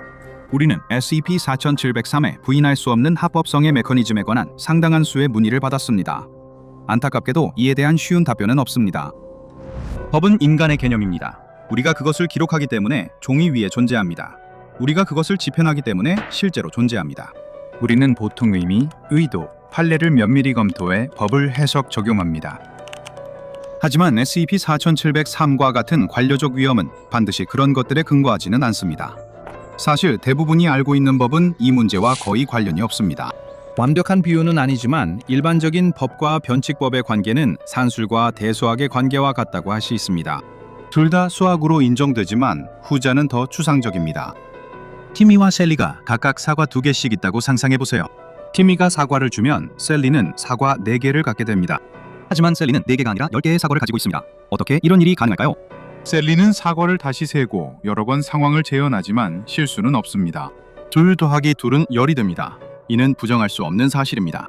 보시다시피 비정상적인 현상이 비합리적일지라도 그것들은 사실이며 만약 누군가가 이에 대응하는 방법론을 개발하고자 한다면 이것을 받아들이는 것이 필수적입니다. 셀리는 자신의 사과가 4개에서 10개로 늘어난 것을 받아들이고 기술을 다시 검토한 뒤 사진법으로 사과를 다시 세기로 합니다. 그러자 10개의 사과가 0개가 됩니다. 1영은 사진법에서 사를 뜻하고 이는 적절한 사과 개수입니다. 유라카! 셀리는 사과 4개를 더 모아 총 20개가 되었습니다. 이 0은 8을 의미하며 이는 그녀의 새로운 패러다임이 그 비정상성과 들어맞는다는 점을 보여줍니다. 형태는 형태의 기능에 따라 기능을 따르며 마침내 모든 것이 이해가 됩니다. 하지만 아무것도 이해되지 않습니다. 현실이라면 구체적인 것과 추상적인 것을 혼동하지 않아야 합니다. 처음에 10진법으로 10개의 사과를 셌다면 4진법으로 같은 수의 사과는 22가 되어야 합니다. 결과에 대한 주관적 관점이 달라져도 방정식의 물리적 재료는 변하지 않기 때문입니다. 하지만 우리는 장난기 많은 현실에 살고 있어 견덕에 따라 어린 소녀가 연력학에 상관없이 사과를 다룰 수 있게 할 수도 있습니다. 물론 이 설명은 불충분하지만 이것이 왜 법무팀이 현재 4차 기호학 체계 로텍사스 기업법을 전면적으로 재작성하는 데 몰두하고 있는지 조금이나마 이해하는 데 도움이 되길 바랍니다. 이것만으로도 가장 숙련된 관료술사에게조차 대단한 업적이겠지만 내 빌어먹을 욕실 안에 계속해서 광란의 사자를 합법적으로 존재하게 만드는 자각하는 사실 패턴에 대비한 비상조항을 반드시 포함해야 한다는 점에서 일이 더욱 복잡해집니다. 저희는 소중한 동료 여러분께서 인내심을 가지고 협조해 주신 데 대해 감사드리며 함께 해결책을 찾아나가고 있음을 말씀드립니다. 재단은 현재 SCP-4703의 세력에 맞서 세 갈래의 공격을 진행하고 있습니다. 첫 번째는 슈퍼 컴패티티브 프라이지스 LLC의 경쟁 매장입니다. 두 번째는 미스터 가츠와 그의 팀이 SCP-4703의 사소한 법적 문제에 맞서 끊임없이 노력하는 것입니다. 그리고 세 번째는 노골적인 침투와 첩보 활동입니다. 물론 적진 뒤로 침투할 때는 그 임무에 적합한 요원을 선정하는 것이 매우 중요합니다. 이렇게 압박이 심한 상황에 아무나 투입할 수는 없습니다. 특히 SCP-4703의 상황이 빠르게 변화하고 있다는 점을 고려하면 더욱 그렇습니다. SCP-재단은 요원을 건물에 들여보내고 다시 데려올 기회가 한 번뿐일 수 있음을 잘 알고 있었습니다. 이 임무를 위해 그들은 현장 요원 펠리시티 블란디나, 코드네임 정의의 카렌을 선정했습니다. 블란디나는 이런 임무에 특별히 적합한 자격을 갖추고 있었습니다. 모든 재단 요원을 대상으로 충성도를 테스트하는 성격 검사에서 블란디나는 항상 재단에서 가장 둔감하고 뻔뻔스러운 요원 중 한 명으로 평가되었습니다. 블란디나는 단체 점심 때 음식이 마음에 들지 않으면 여러 번 주방으로 다시 보내는 것으로 보고되었습니다. 재단 사이버 분석가들은 그녀가 여러 소셜미디어에 브랜드를 태그하며 불만족스러운 제품이나 서비스를 비판하는 글을 여러 번 올린 것을 감지했습니다. 이러한 성향 때문에 그녀는 지역 고객 서비스 직원들에게는 공포의 대상이었지만 SCP-4703의 관료적 장벽을 우회할 이상적인 후보가 되었습니다. 그것을 해낼 사람은 현장 요원 펠리시티 블란디나뿐입니다. 그녀는 불만족한 고객인 척하며 만료된 쿠폰을 들고 건물 안으로 들어갔습니다. 그녀는 매장 안에 있는 판매 보조원 다니엘 폴슨과 대화를 나눴고 그는 그녀의 쿠폰이 거부된 이유가 쿠폰 수령자가 SCP-4703 직원이 집행하는 의식적 거세에 동의할 때만 적용되기 때문이라고 설명했습니다. 블란디나 요원이 그런 취수를 받을 때 필요한 신체 부위가 없다는 걸 안 폴슨은 적합한 기준자 찾기에 몇 달이 걸릴 수 있지만 필요한 부위를 무료로 수술해주겠다고 제안했습니다. 블란디나 요원은 잘 훈련된 재단 지침에 따라 그 제안에 흔들리지 않았습니다. 대신 그녀는 계속해서 먼저 자신의 자녀들에 대한 슬픈 이야기로 죄책감을 유발하려 했고 평생 겪어온 난시로 인한 고생을 이야기했으며 심지어 폴슨을 신체적 폭력으로 위협하기도 했습니다. 결국 그녀는 진정한 결정타를 날렸습니다. 매니저와 이야기하겠다고 요구한 것입니다. 폴슨은 내키지 않지만 동의했고 에이전트 블란디나를 가게 앞 문으로 안내했습니다. 그 문을 열자 아래의 어둠 속으로 내려가는 불 꺼진 계단이 나왔습니다. 계단 아래에는 전쟁포로 수용소의 막사와 비슷해 보이는 휴게실이 있었고 그 안에는 불편하게 잠들어 있는 직원들로 가득 찬 해먹들이 줄지어 있었습니다. 폴슨은 블란디나에게 이 가게 직원 일부가 원래 평범한 시민이었지만 법적 허점 때문에 매장에서 상시 생활하게 되었다고 말했습니다. 일부는 영업 종료 후에도 매장에 남아 최소 1년 동안 매장 소유물이 되었다고 했습니다.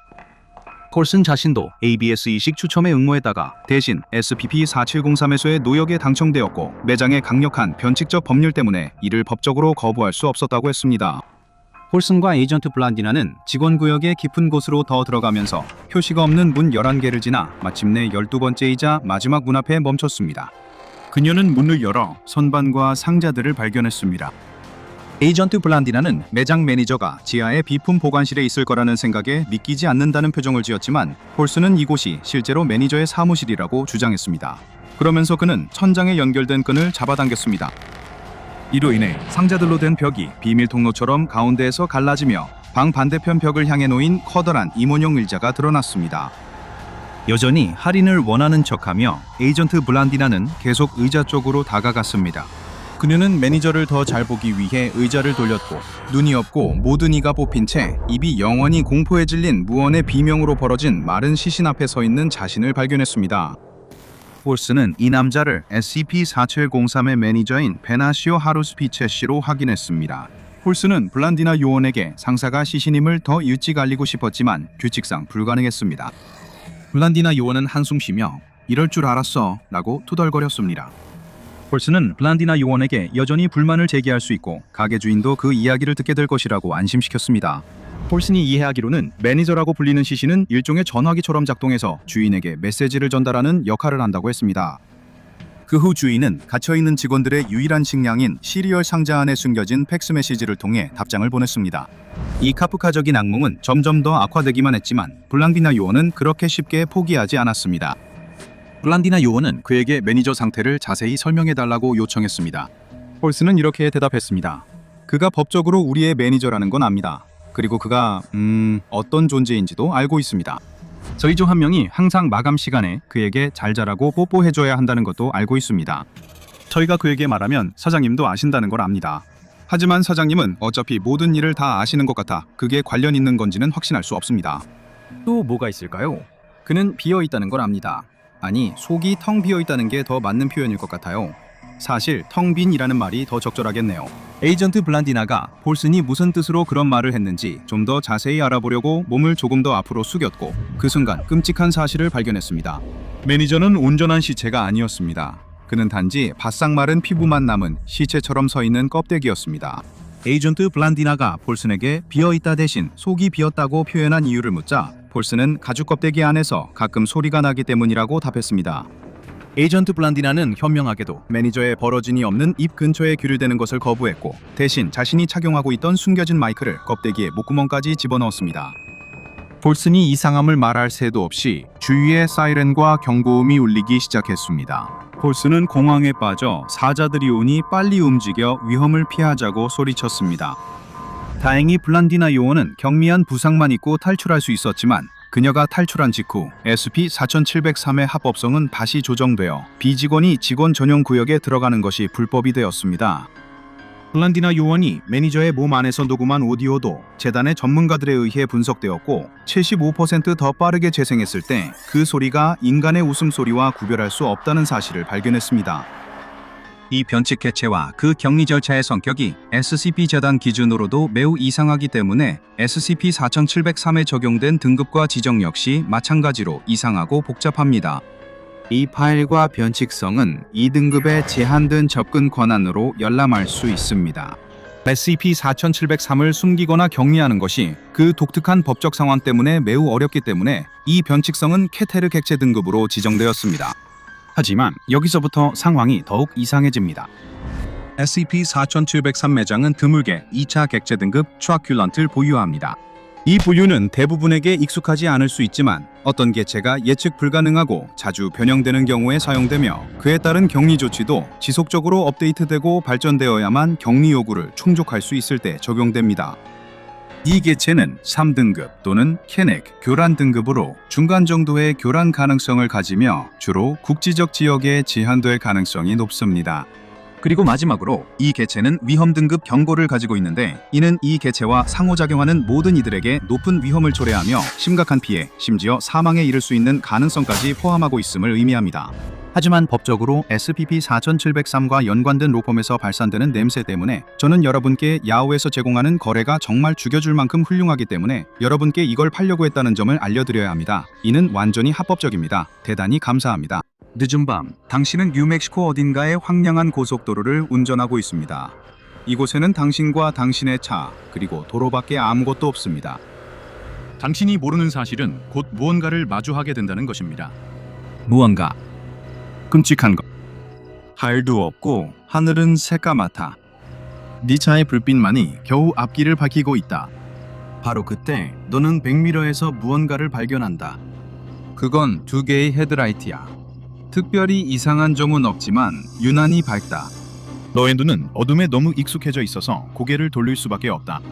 거울을 힐끗 보면 불빛이 더 가까워진 게 보인다. 훨씬 더 가까워졌다.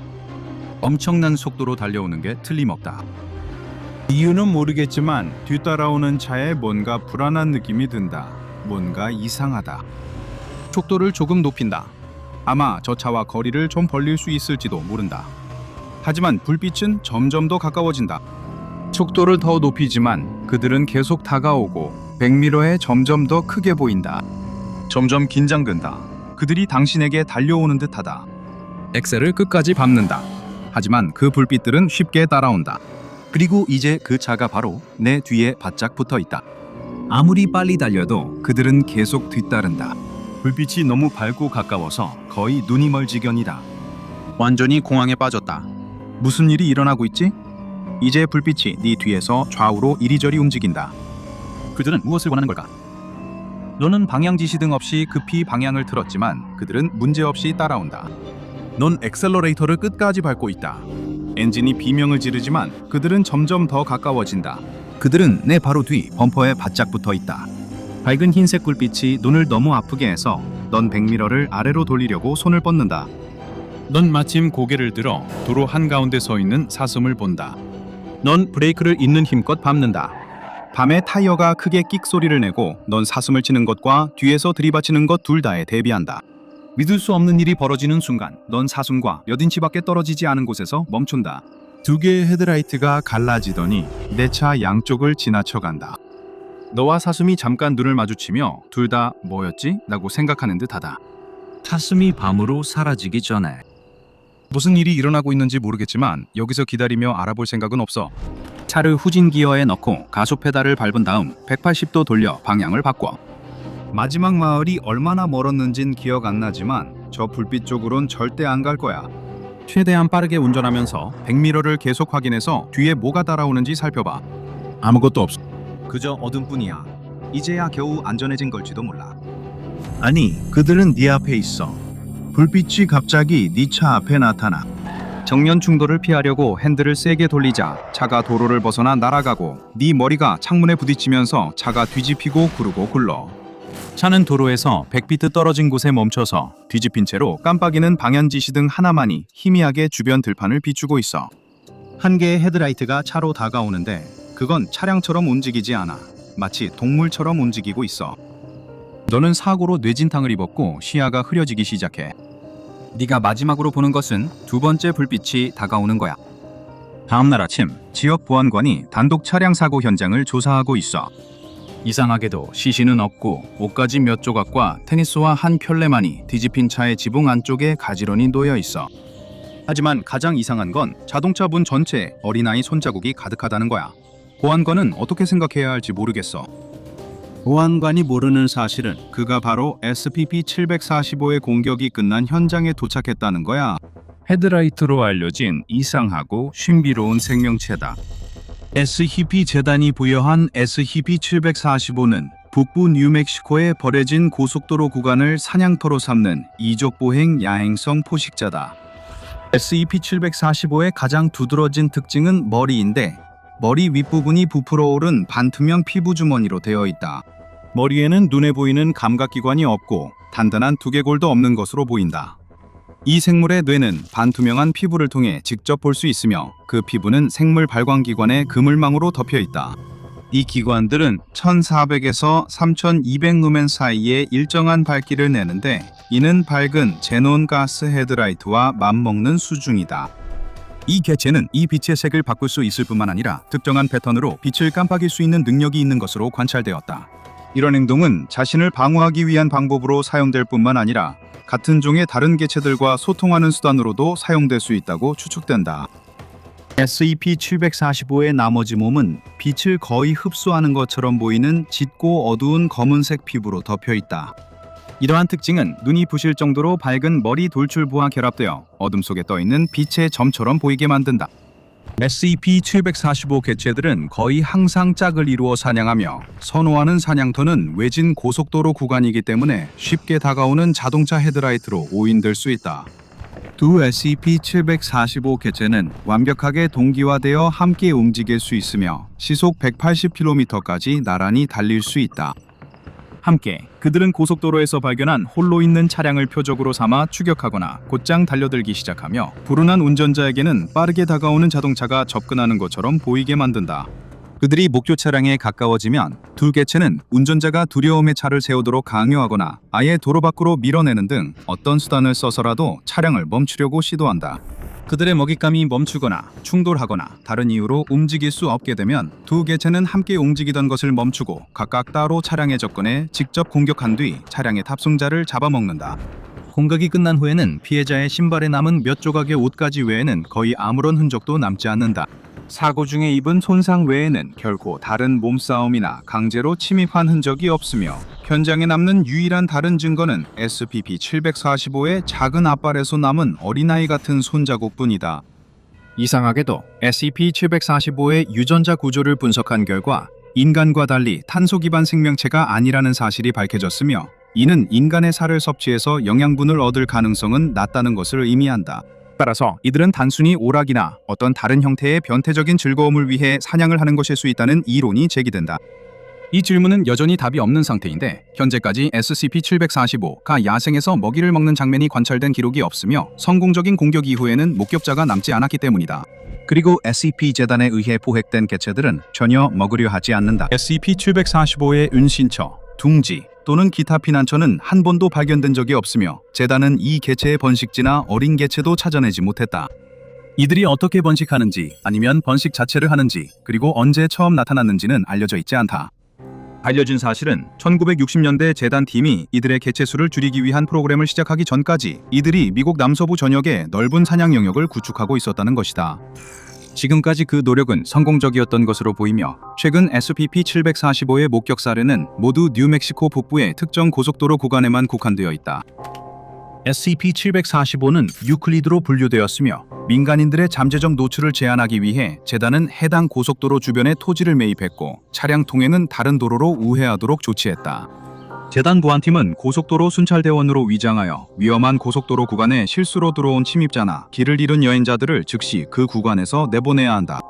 보안팀은 또한 SCP-745의 개체를 포획하는 임무도 맡고 있으며 확보된 생물들은 생사와 관계없이 3등급 BCU 보관 용기에 실어 제17기지로 이송하여 추가 연구를 진행해야 한다. 생존 개체를 보존할 수 있는 격리 절차는 아직 연구 중에 있으며 현재까지 SCP-745의 개체 중 포획 상태에서 일주일 이상 생존한 사례는 없다. 하지만 고립되고 감시되는 해당 고속도로 구간 외부에서는 SCP-745의 새로운 목격 사례가 보고되지 않고 있다. 또한 국내 다른 지역의 유령굴빛 보고서에서도 추가 SCP-745 발생 증거가 없어 이들은 효과적으로 격리된 것으로 본다. 전국의 아방가르드 영화 팬들에게 오늘은 1년 중 가장 흥미진진한 날들 중 하나를 앞둔 날이다. 영화계의 가장 기묘한 인물들의 작품을 선보이는 권위 있는 영화제 오드페스트의 시작입니다. 올해로 40년째를 맞이한 이 조직은 전설적인 예술가와 영화 제작자들의 작품을 선보여왔습니다. 데이비드 크로넨버그, 프랭크 헤넨로더, 시온 소노, 줄리아 디쿠르노, 데이비드 린치, 바노스 코스마토스, 소스카자메, 플라잉 로토스, 그리고 라스 폰 트리에르. 가장 기이한 순간뿐 아니라 일반인이 이름조차 모르는 기괴하고 생소한 창작자들도 다수 소개됩니다. 하지만 오드페스트 참석자들에게 그들은 인간 모습의 신이었습니다. 물론 한 사람에게는 흥미진진한 이벤트가 다른 사람에게는 스트레스를 주는 악몽 같은 일정 관리가 될 수 있습니다. 이 경우 후자의 역할은 오드페스트 조직위원회의 일원인 프로그래머에게 주어졌습니다. 그는 페스티벌의 라인업을 관리하고 모든 것이 원활하게 진행되도록 책임지는 임무를 맡았습니다. 그는 이 영화들을 진정으로 감상할 관객들에게 선보이는 일에 열정을 가지고 있습니다. 하지만 그렇다고 해서 모든 일이 쉽게 이루어지는 것은 아닙니다. 이 일은 비교적 인정받지 못하는 고된 일입니다. 하지만 누군가는 이 일을 해야 하잖아요. 그렇죠? 프로그래머는 올해 아트페스트가 열리는 노스캐롤라이나 더럼의 역사적인 캐롤라이나 극장에서 밤늦게까지 일하고 있습니다. 그는 저녁 내내 극장 매니저와 여러 가지 비상 상황에 대해 논의했고 이후 일정과 라이선스에 대한 최종 점검을 했습니다. 아트페스트를 안전하고 재미있으며 합법적으로 만들기 위해 보이지 않게 진행되는 모든 일들입니다. 영화 스튜디오들이 지적재산권에 대해 얼마나 민감한지 생각하면 적절한 허가 없이 잘못된 영화를 상영하는 것은 모두에게 재앙이 될 수 있습니다. 이 부르는 프로그래머는 아직 모르고 있지만 또 다른 종류의 재앙이 그를 향해 다가오고 있습니다. 그의 경험으로도 결코 예상할 수 없는 재앙입니다. 임시사무실 문 두드리는 소리를 들은 건 새벽 2시쯤이었습니다. 그는 깜짝 놀라 움찔합니다. 이 건물에 자신만 남은 줄 알았습니다. 아마 누군가 다시 돌아온 것 같습니다. 그는 잠시 멈춰 긴장된 채 네, 들어오세요. 라고 말합니다. 문이 천천히 삐걱이며 열리고 낯선 인물이 틈으로 몸을 기울입니다. 그는 정장을 입고 머리에 향이 강한 포마드를 듬뿍 바른 둥글고 땅딸막한 남자입니다. 이 이상한 작은 남자 뒤에는 배트맨 리턴즈의 펭귄을 연상시키는 이상한 작은 남자와 서로 닮은 키 크고 창백한 남자 두 명이 있습니다. 쌍둥이일까요? 프로그래머는 현실인지 확인하려고 눈을 세게 깜빡입니다. 분위기가 데이비드 린치 감독 영화처럼 기묘해졌기 때문입니다. 키 작은 남자와 두 키 큰 남자가 방에 들어와 프로그래머 맞은편에 앉습니다. 프로그래머는 이제서야 그 키 작은 남자가 검은 가죽 서류 가방을 들고 있음을 알아차립니다. 마침내 그는 용기를 내어 이들이 누구이고 오드페스트 전날 밤에 왜 여기 있는지 묻습니다. 키 작은 남자는 창백한 얼굴을 두 쪽으로 가를 듯한 넓고 기이한 미소를 짓고 이상하게 부드러운 목소리로 말합니다. 저희는 AWCY 측을 대표해 왔습니다. 갑자기 프로그래머는 식은땀이 흐르는 것을 느낍니다. 물론 압시그룹은 오드페스트의 가장 큰 후원자 중 하나입니다. 모든 보조금이 끊긴 지난 20년 동안 축제가 계속 운영될 수 있었던 것도 그들의 자금 지원 덕분이었습니다. 프로그래머는 수면 부족 때문에 더 빨리 깨닫지 못한 사실에 끔찍함을 느낍니다. 그는 억지로 미소를 지으며 다정하게 행동합니다. 그는 위대한 분들 앞에 있는 셈입니다. 프로그래머는 아무렇지 않은 척 물론이죠 라고 말합니다. 제가 예의 없었네요. 도와드릴 일 있을까요? 축제는 뜻하신 대로 잘 진행되고 있나요? 키 작은 남자는 서류 가방을 테이블에 놓고 잠금 해제 후 프로그래머에게 돌립니다. 안에는 4개의 빈 DVD 케이스가 들어 있습니다. 프로그래머는 자신이 불법 거래에 연루된 듯한 기분이 듭니다. 이 네 단편 영화를 내일 인기 영화 4편 상영 전에 틀어주셨으면 합니다. 그 키 작은 남자가 말합니다. 각각은 상당한 예술적 가치를 지닌 작품입니다. 이 새로운 조건들이 충족된다면 오드페스트는 앞으로 몇 년 동안 훨씬 더 많은 지원금을 받게 될 것이라고 확신할 수 있습니다. 윗선의 지시입니다. 프로그래머가 정말 거절할 수 없는 제안이죠. 다음 날 페스티벌이 시작됩니다. 전국 각지와 해외에서 수천 명의 기묘한 영화 팬들이 몰려와 진정으로 사고를 확장시켜주는 영화들을 감상하고 즐기기 위해 모였습니다. 하지만 오늘 그들이 볼 영화들이 자신들을 얼마나 변화시킬지에 대해서는 아무도 대비할 수 없습니다. 관객들은 오늘 가장 인기 있는 4편의 영화를 보기 위해 모이며 오드페스트에서만 공개되는 단편 영화를 먼저 감상하라는 안내를 받습니다. 이는 이후 상영될 장편 영화들의 에피타이저입니다. 관객들은 기대감에 들떠 있습니다. 극장의 4개 주요 상영관에서 프로그래머가 한밤중에 전달받은 단편 영화들이 상영되기 시작합니다. 이런 행사에서 기대할 수 있듯이 이 단편 영화들은 기묘하고 이상하며 아마 대부분의 사람들에게는 꽤 섬뜩하게 느껴질 수도 있습니다. 하지만 가장 충격적인 경험들은 그 이후에야 비로소 펼쳐지게 됩니다.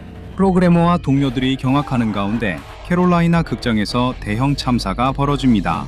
관중석에서는 싸움과 난투로 많은 이들이 다칩니다. 일부는 극장 근처에 불을 지르고 희귀 영화 필름 릴을 태웁니다. 다른 사람들은 그저 지켜보며 믿을 수 없을 정도로 즐거워하는 듯이 큰 소리로 웃고 있습니다. 그들 주위에서 벌어지는 참혹한 광경에 오히려 재미를 느끼는 것처럼 보입니다. 다른 사람들은 설명할 수 없는 공포로 거의 마비된 듯한 상태로 땅에 앉아 몸을 앞뒤로 흔듭니다. 이들은 주변 세상에 몹시 혼란스럽고 괴로워 보입니다. 그리고 아마도 가장 설명하기 힘든 것은 4번 상영관에서 나온 많은 사람들이 미친 듯이 화장실로 달려가 변기물을 마시기 시작했다는 점입니다. 그들의 얼굴에는 즐거움에 일그러진 미소가 가득했습니다. 그 광경은 너무 끔찍해 마치 이 축제의 음침한 영화에서 나온 것 같습니다. 서럼 경찰국은 빠르게 오드페스트 폭동으로 알려지기 시작한 이 사태를 진압하기 위해 상당한 시간과 노력 그리고 인력을 투입해야 했습니다. 하지만 그 자리에 있던 누구도 오늘의 일이 앞으로 닥칠 공포의 예고편임을 몰랐습니다. 그날 단편 영화를 본 모두는 다시는 예전 같지 않았기 때문입니다.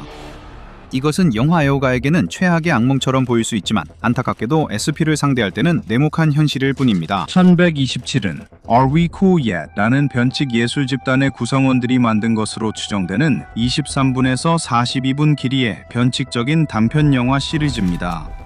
지금까지 SCP-재단은 이 저주받은 단편 영화 4편을 격리하는 데 성공했습니다. 하지만 연구원과 현장 요원들은 이런 영화가 더 시중에 유통되고 있을 가능성을 배제하지 않습니다. 또는 기존 영화의 다른 복사본이 여전히 대중에게 쉽게 접근 가능할 수도 있다고도 생각합니다.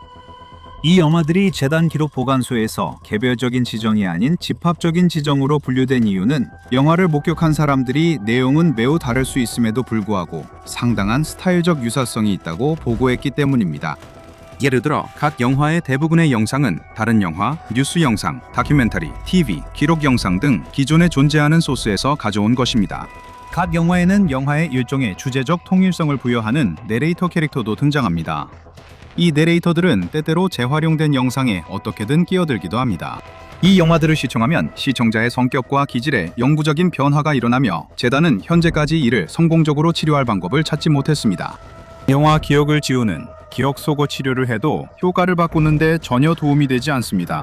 이제 이 미친 단편 영화들 각각의 소름 끼치는 세부 사항에 들어가기 전에 영화 팬 여러분께 약간의 좋은 소식이 있습니다. 첫째로, 이상 현상은 누군가가 영화 중 하나를 누적 20분을 시청해야만 활성화됩니다.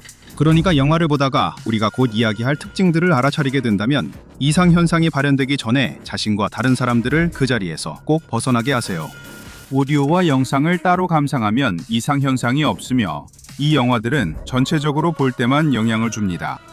이제 본론인 영화들에 대해 이야기해 보겠습니다. 적어도 현재 우리가 알고 있는 것들인데요. 각각 SCP-1127-1, SCP-1127-2, SCP-1127-3, 그리고 SCP-1127-4로 지정되어 있습니다. 각 영화는 고유한 이상 현상을 가지며 이는 영화 내용에 영향을 받는 듯합니다. 점점 더 악몽 같은 예시로 들어가기 전에 먼저 비교적 덜 충격적인 것부터 시작해 보겠습니다. 그런데도 SCP-1127 태글은 나치 광대가 해설을 맡고 있다는 점에서 이미 만만치 않습니다. 아니요, 저는 과장해서 말하는 게 아닙니다. SCP-1127-1은 광대는 항상 노란색이었나 라는 제목의 23분짜리 영화로 처음에는 뉴욕 시네플렉스에서 상영 중이던 비이상적인 영화 필름에 불법적으로 삽입된 채로 발견되었습니다. 제가 얼마 전에 언급했듯이 이 영화의 내레이터는 시대에 맞는 제2차 세계대전 SS 군복을 입은 남성입니다. 단 한 가지를 제외하고 말이죠. 그는 얼굴에 그리스 페인트로 광대 같은 분장을 하고 있습니다. 재활용된 영상은 2차 세계대전 기록뿐 아니라 전쟁과 잔혹행위를 다룬 영화들에서 가져온 것입니다. 여기에는 나이트 포터, 미공개 제리 루이스 영화 광대가 온 날, 사운드 오브 뮤직도 포함됩니다. 나치 광대는 유머의 본질에 대해 장황하게 떠든 뒤 권총집에서 루거 권총을 꺼내 제리 루이스의 머리를 쏘아버립니다. 여러분은 관객들이 이 내용을 불쾌하게 느낄 거라 생각할 수 있지만 오히려 본 사람들은 이 영화를 가장 웃긴 영화로 꼽기도 합니다.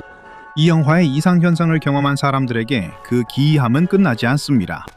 SCP-1127-1은 본질적으로 대상의 유머와 혐오의 극성을 뒤바꿉니다.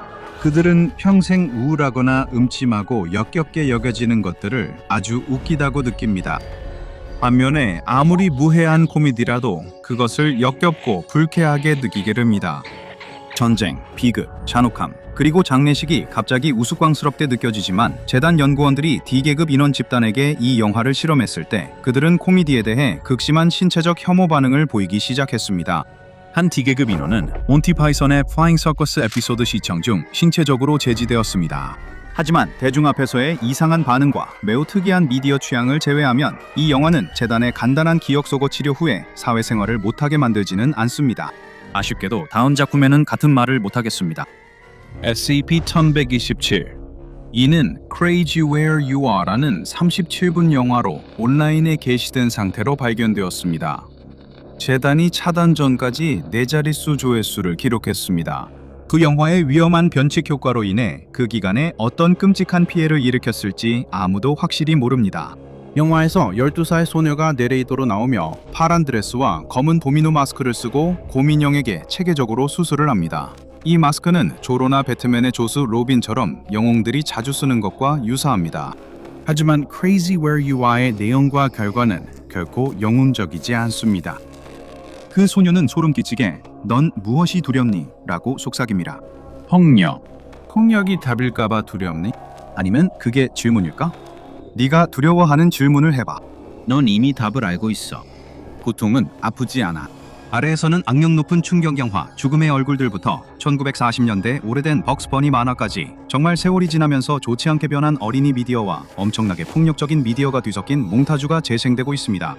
이 기이한 작은 영화를 경험하면 시청자들이 크게 충격을 받을 거라고 생각할 수 있지만 그 이상 현상을 충분히 경험할 만큼 오래 시청한 사람들은 영화에 대해 아무런 강한 반응도 보이지 않는다고 보고합니다. 그들은 무표정하고 무감각해 보일 거예요. 그들은 영화에서 느낀 이 무관심한 감정을 일상생활로 그대로 가져가게 됩니다. 이런 불운한 관객들은 서서히 공감 능력을 잃고 주변 세계에 대한 감정적 몰입이 완전히 끊어지는 경험을 하게 될 것입니다. 심지어 적대적이고 위험한 상황조차도 누군가가 너무 익은 토스트 한 조각을 볼 때 느끼는 무관심과 같은 감정으로 받아들이게 될 것입니다. 이것은 피해자들이 안전에 무관심해질 수 있음을 뜻하지만 거기서 끝나지 않습니다. 이 영화를 보는 사람들은 감정이 배제된 지적 호기심에서 비롯된 타인을 해치고 싶은 욕구를 포함해 사회병적인 성향을 발전시킬 가능성이 높습니다. 이 끔찍한 단편 영화에 영감을 받아 몇 명의 연쇄살인범이 범행을 시작했는지는 알 수 없습니다. 이 불안정하고 위험한 변화로 재단은 영향받은 사람들의 안전한 사회 복귀가 어렵다고 판단해 격리 상태로 계속 두어야 한다고 봅니다. 다음은 덜 무섭고 훨씬 더 깊이 비극적인 영화가 이어집니다. 이것은 SCP-1127-3으로 어제와 함께 모든 것이 온다 라는 제목의 30분짜리 단편 영화입니다.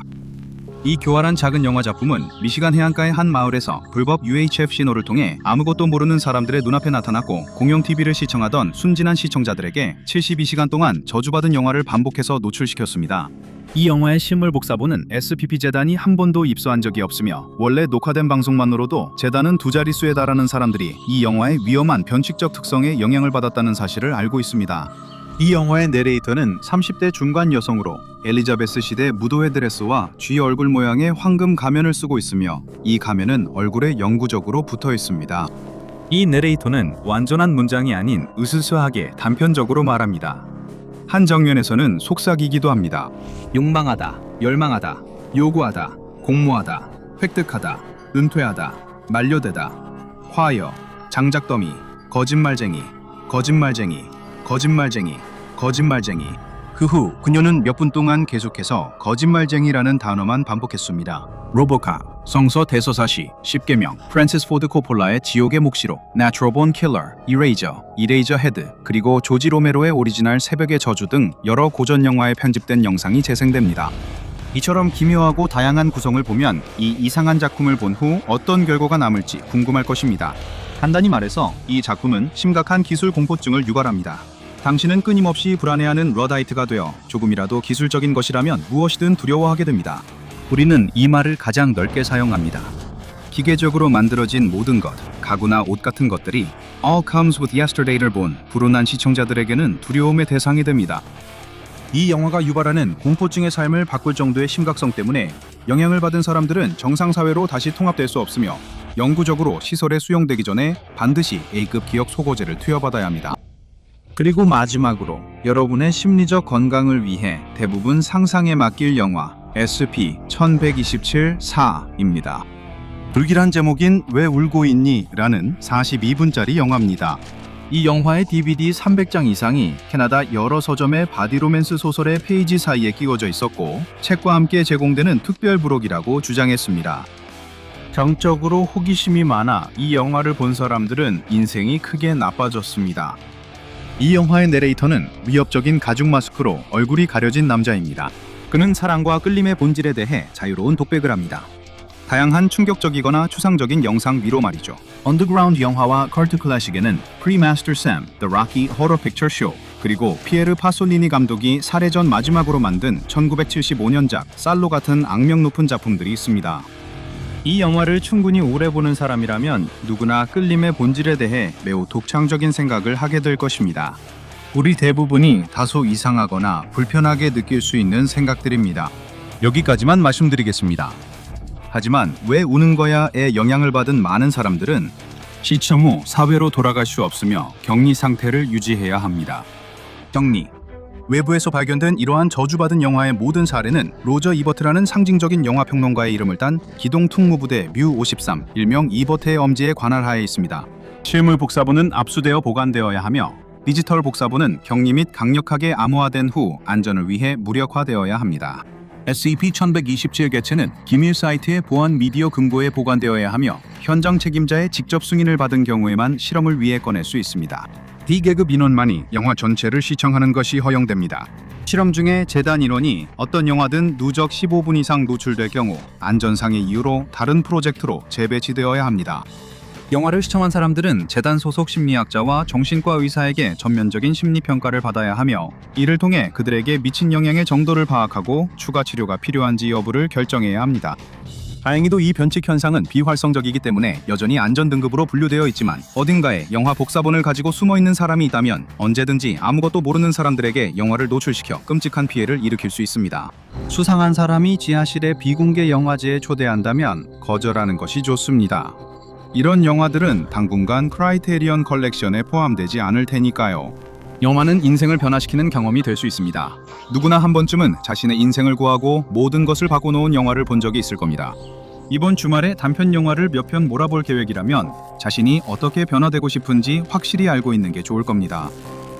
닥터밥에서 우리의 중요한 사명을 지원하고 싶으시다면 닥터밥 패트리온을 확인하시고 오늘 바로 주니어 연구원이 되어보세요. 이제 닥터밥 파일에서 예를 들어 SCP-1432 인형 DVD 등 인생을 영원히 더 나쁘게 바꿔놓을 기이한 엔터테인먼트를 경험할 수 있는 영상을 시청해보세요. 구독과 알림 설정을 해두세요. SCP 재단 기밀 아카이브를 깊이 파헤칠 때 이상 현상을 놓치지 않게요.